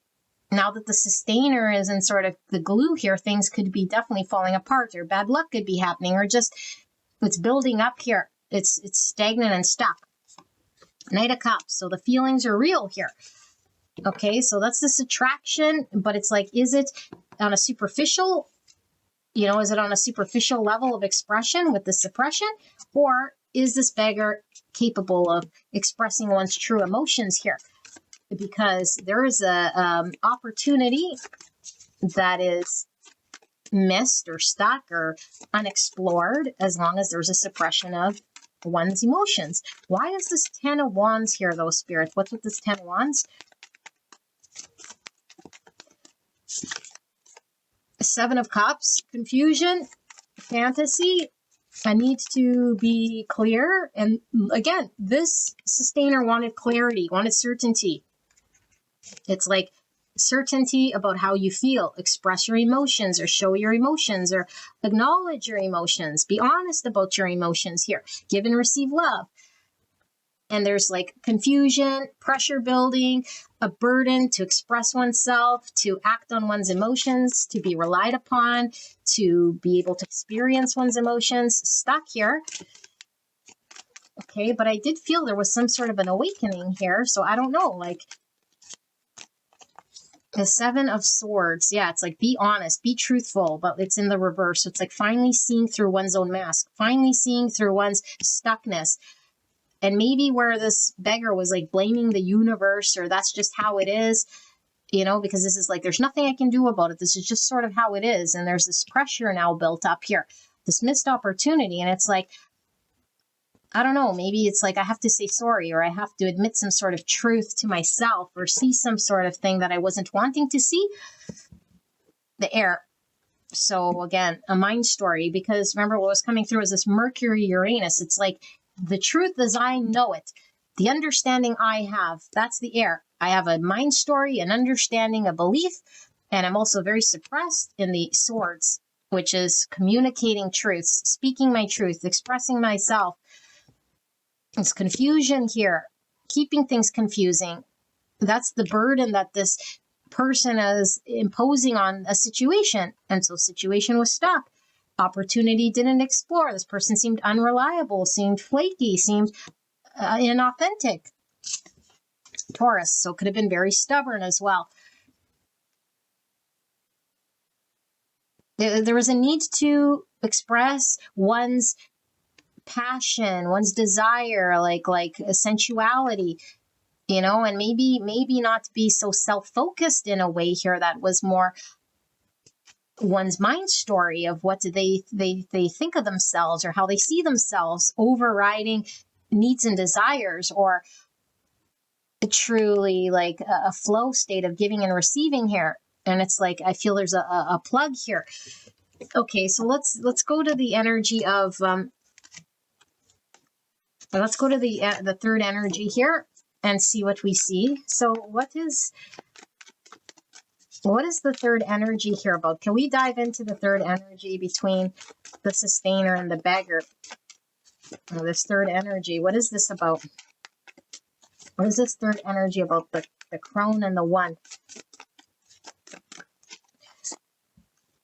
The Nine of Swords in reverse. So that's the dark night of the soul. Can't eat, can't sleep. I have massive anxiety. The only way to get out of it is to be honest, or to deal with truth, or to get out of this scarcity mindset. So I have too much fear about what can happen, or I replaying the past.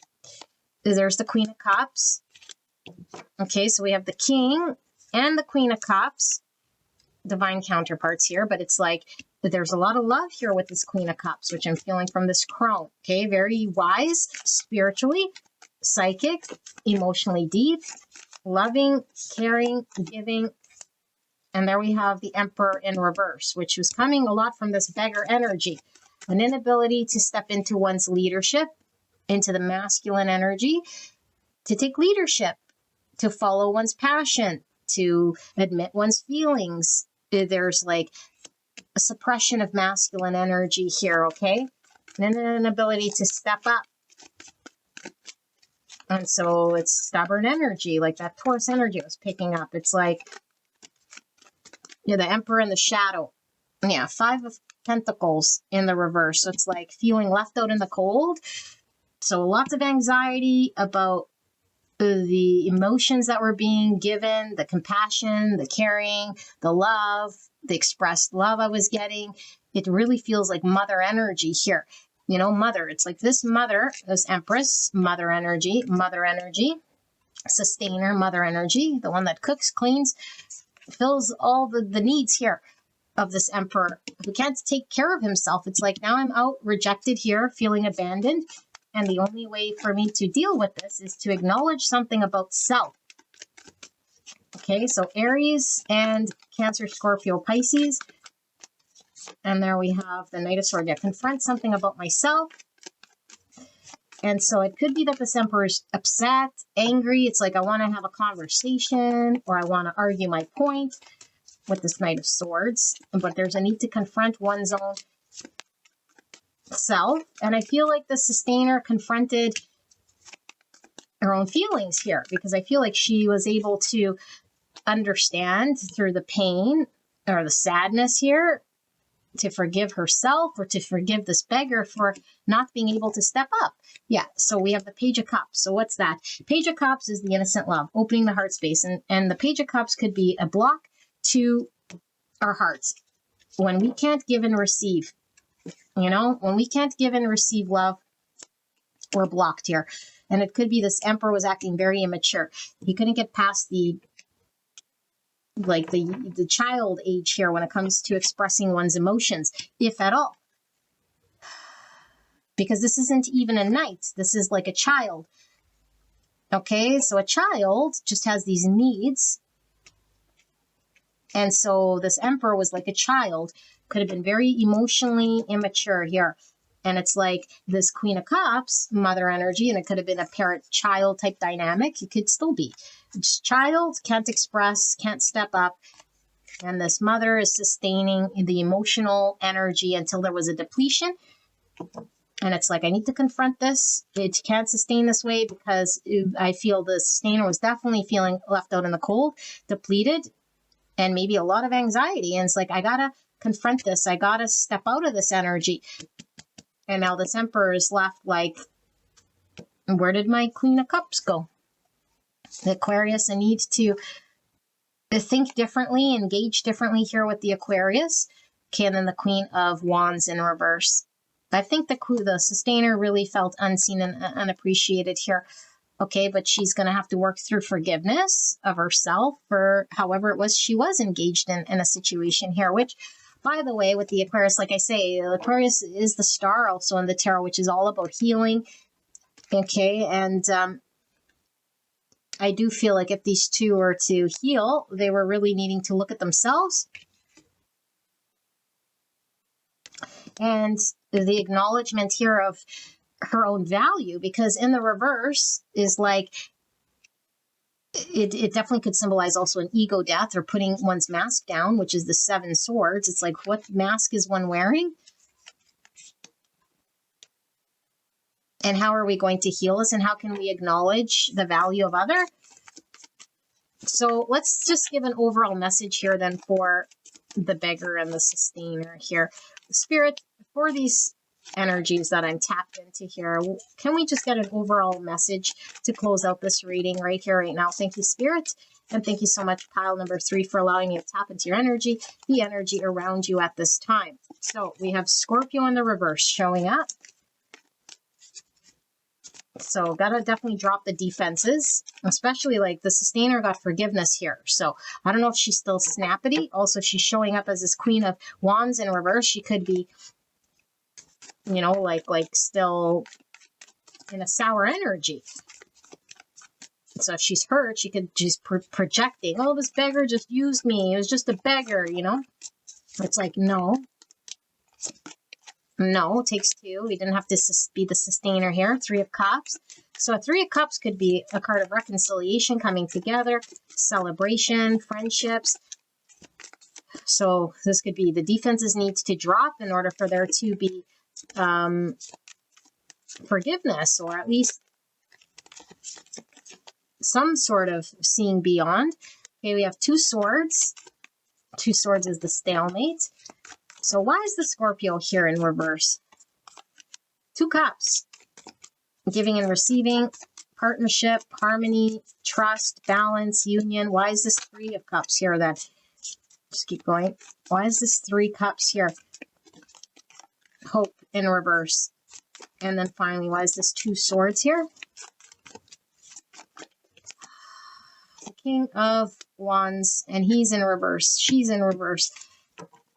The King of Wands, the King of Wands and the Queen of Wands are the two ego cards. Okay, King of Swords.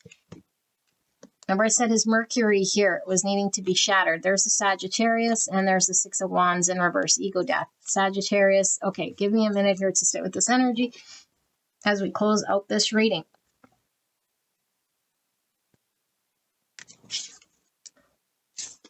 Okay, pile number 3. What Spirit's talking about here? As long as we have defenses, I don't care if you're a beggar, if you're a sustainer, if you're the President of the United States. If you are defensive and you're dangerous to get around, words-wise, hurtful to other people, that goes nowhere. I think we know this, okay? It doesn't matter how hurt we are. That's ego. We have to put down the egos. Okay, if we want to be happy, of course. You can hang on to the egos, the anger, as long as we want, and then are unhappy or sadness or whatever else we're feeling, anxieties, out in the cold. Do you like that feeling or no? If you don't like that feeling, then it's time to put away the anger. Time to put away the defenses. That's the only way for there to be harmony, Now, what is Spirit saying? What does harmony look like? Is harmony a 3 cups? Is harmony a 2 cups?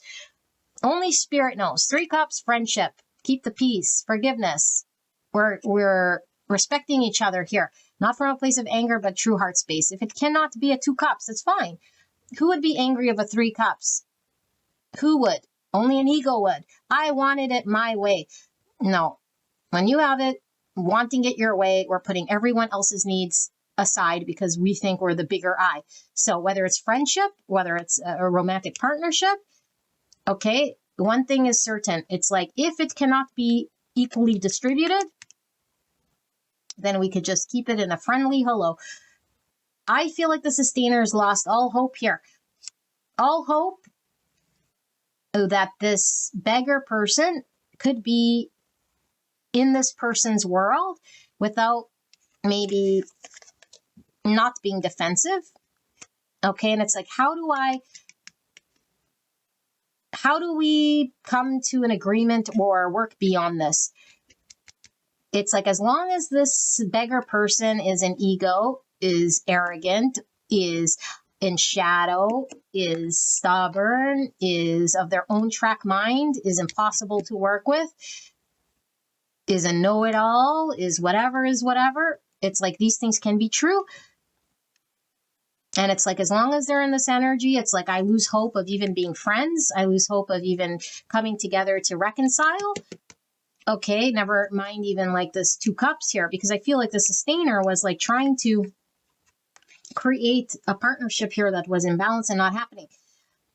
And so Spirit is saying that the egos need to be put aside. And this ego blow, because this 6 of Wands in reverse says the beggar did not win.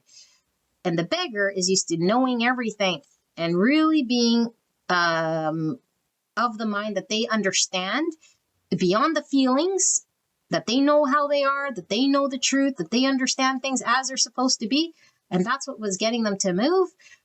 And once this ego blow or this experience happens, where they're got to take a look at their own defenses, plunge their own Pluto with the Scorpio here, and really question their own mind story, their own beliefs, their own thoughts, and how this was driving them in this connection. And it's like, it didn't get the victory. I didn't get the victory. All I got was a loss of my wish, a loss of my hope. And it kept me just in this energy where I didn't get anything except for what I got, which was nothing. Stalemate. And so this is the awakening here. And it's like, if this beggar wants to have a form of a reconciliation here, the only way is for them to take a look at their previous actions, why things didn't work, their own ego, their own understanding, their own motivations and driver, how they engaged. where there was imbalances, where they were defensive, why things were stuck, their own shadow. So everything's coming to the surface for them to look at this thing. Okay, and I do feel like there's something going on that didn't show up here. And I do feel like I need to use another deck. In this beggar's energy, let's just see. Is the beggar having, as I see the hermit here in reverse, so there's a need to know oneself.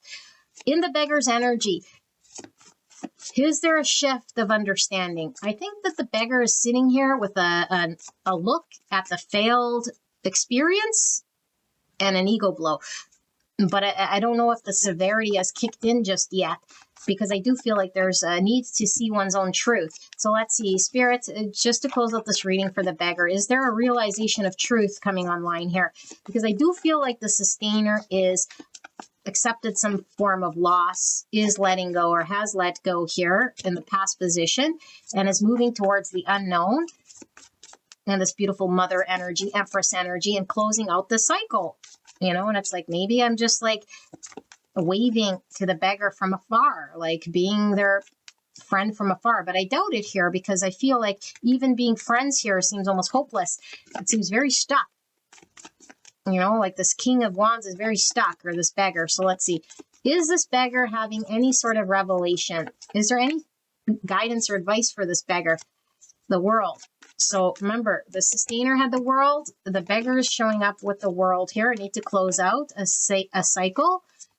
3 of Cups on top of the 3 of Cups. What is that? Reconciliation. Friends. The 9 of Wands. There's the defenses again. Why is the World here? 7 swords in reverse again. 7 swords in reverse again. The truth. Apology. Seeing beyond one's own mask. That needs to come to an end. Okay, the 7 cups now in reverse. Remember, they had 7 cups over here. Confusion, illusion, fantasy, not making things clear. It's like things, as long as things aren't clear, I'm keeping the illusion. And this could be like manipulation through the confusion. So I'm never clear. I never give any sort of clarity. And so as long as I don't give clarity, as long as I'm in sneaky behaviors, keeping things foggy or confusing or not direct, like I'm needing to be direct with the Sagittarius, I can't close out the cycle of anxiety, suffering, loss, shadow.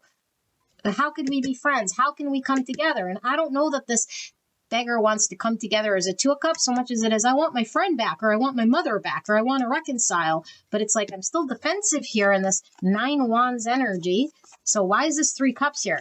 I don't know. This person, this beggar, maybe wants someone to make his lunch. I don't know. Let's see. Why is 3 Cups here? I think he's just thinking, I just want my friend back, you know? Yeah, Father of Swords in reverse has to drop the know-it-all energy. Look at the repeats here. Again, that Mercury and Uranus, what he thinks he knows, he needs to be humble enough to say, I don't know. I don't know. And what I think I know might be what's creating the suffering, that I'm so fixated on what I know that I can't even entertain other possibilities here. And as long as I don't, I can't reconcile here. I'm so guarded and defensive here, but it's like I don't want to let go. This is the wounded warrior that keeps fighting. Fighting for what, though? Hanging on to the sustainer. The sustainer is like, see you later, alligator. Because all this was creating patina on my copper. All right, yeah, Justice in reverse, 6 of Cups, soul bond, soul lesson with the Justice here, and there's Strength, and then there's the Tower, and there's 3 swords in reverse. So I asked specifically about the beggar. The beggar hasn't experienced the full ramifications of the actions just yet. Is still processing a 3 swords. This 3 swords is going to hit very hard when it hits. It's all of a sudden, boom, I got to deal with the 3 swords. And what is this revelation and this pain and this sudden online thing? It's understanding that my own beliefs, what I thought was the thing that created the suffering, my inability to be honest, my inability to see clearly and speak the truth and suppress and keep it sort of in the I don't knows that was stemmed from ego here. But my attraction and my passion, my desire with the blood, my animal instinct, because there's a desire, there's a passion here, there's a raw passion, but it could still be driven from ego. It's going to have to learn the lesson here, and karma is going to have to play out where I was unfair, where I was lying, where I was unclear, where I wasn't communicating truths, where I was an ego, where I was defensive, because this was the soul lesson. This is why these two are brought together here. This is like, I remember you from a past life, and you're here to trigger and mirror to me my shadow. And I'm supposed to learn whatever I'm supposed to learn, heal what I'm supposed to heal, see of myself what I'm supposed to see, understand of myself what I'm supposed to understand. When I'm in shadow, when I'm in darkness, when I'm in ego, show it to me. And that this connection is a soul bond. And the soul bond is felt very deep. And it's like, why can't I move beyond? It's like, because karma is going to keep you in a state of remembering until we process the three swords and deal with what we need to deal with, the dissolution of the ego, the pride, the arrogance, whatever it is here. Okay, yeah, Father of Pentacles in reverse. Because the whole thing here, remember, this sustainer got this Father of Pentacles in the reverse, saying, well, this person is unreliable, can't commit, can't build anything with this person. This person's flaky in the 3D, because that's how they're showing up. And so this beggar is going to have to see the truth of who they are through their ego, through their mask, that they're not this unreliable person, that the three swords is really pain talking here. This understanding or the story they told themselves from like their childhood or from a past life that was unjust is like, oh, I had a divorce, or I remember my parents had a divorce, or this is, I know everything, that relationships just end in misery, and that, I don't know, whatever their story is, their childhood, three swords, wounding, pain, needs to get examined here. And so this is a wake-up call that's still happening here. Tower's still falling, still defensive, still thinking that, hanging on to one's own beliefs. But once the beliefs fall, once the ego falls, because the lack of victory here, empty-handedness, not building something, stubbornness, missing out on whatever, this friendship, this mother energy, whatever this mother was sustaining, it was containing, or was like the container here is felt.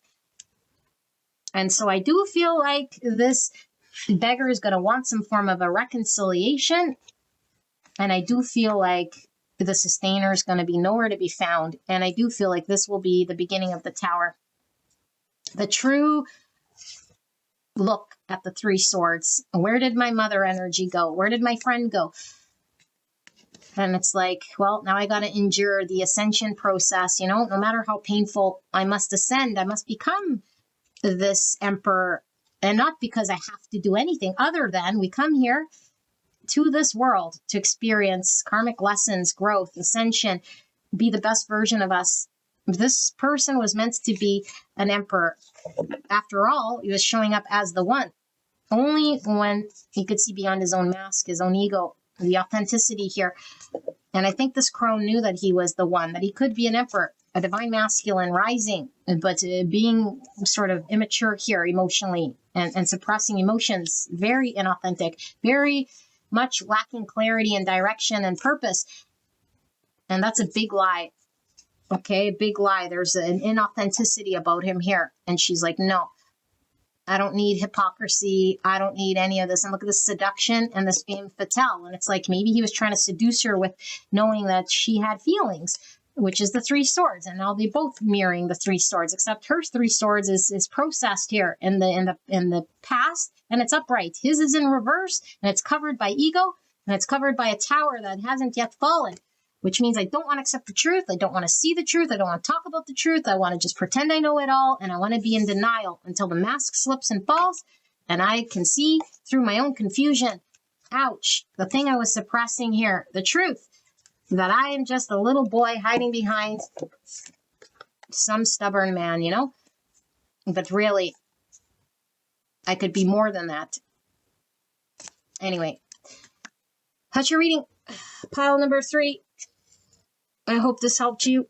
I love you very much, and I will see you at the next one. Bye-bye.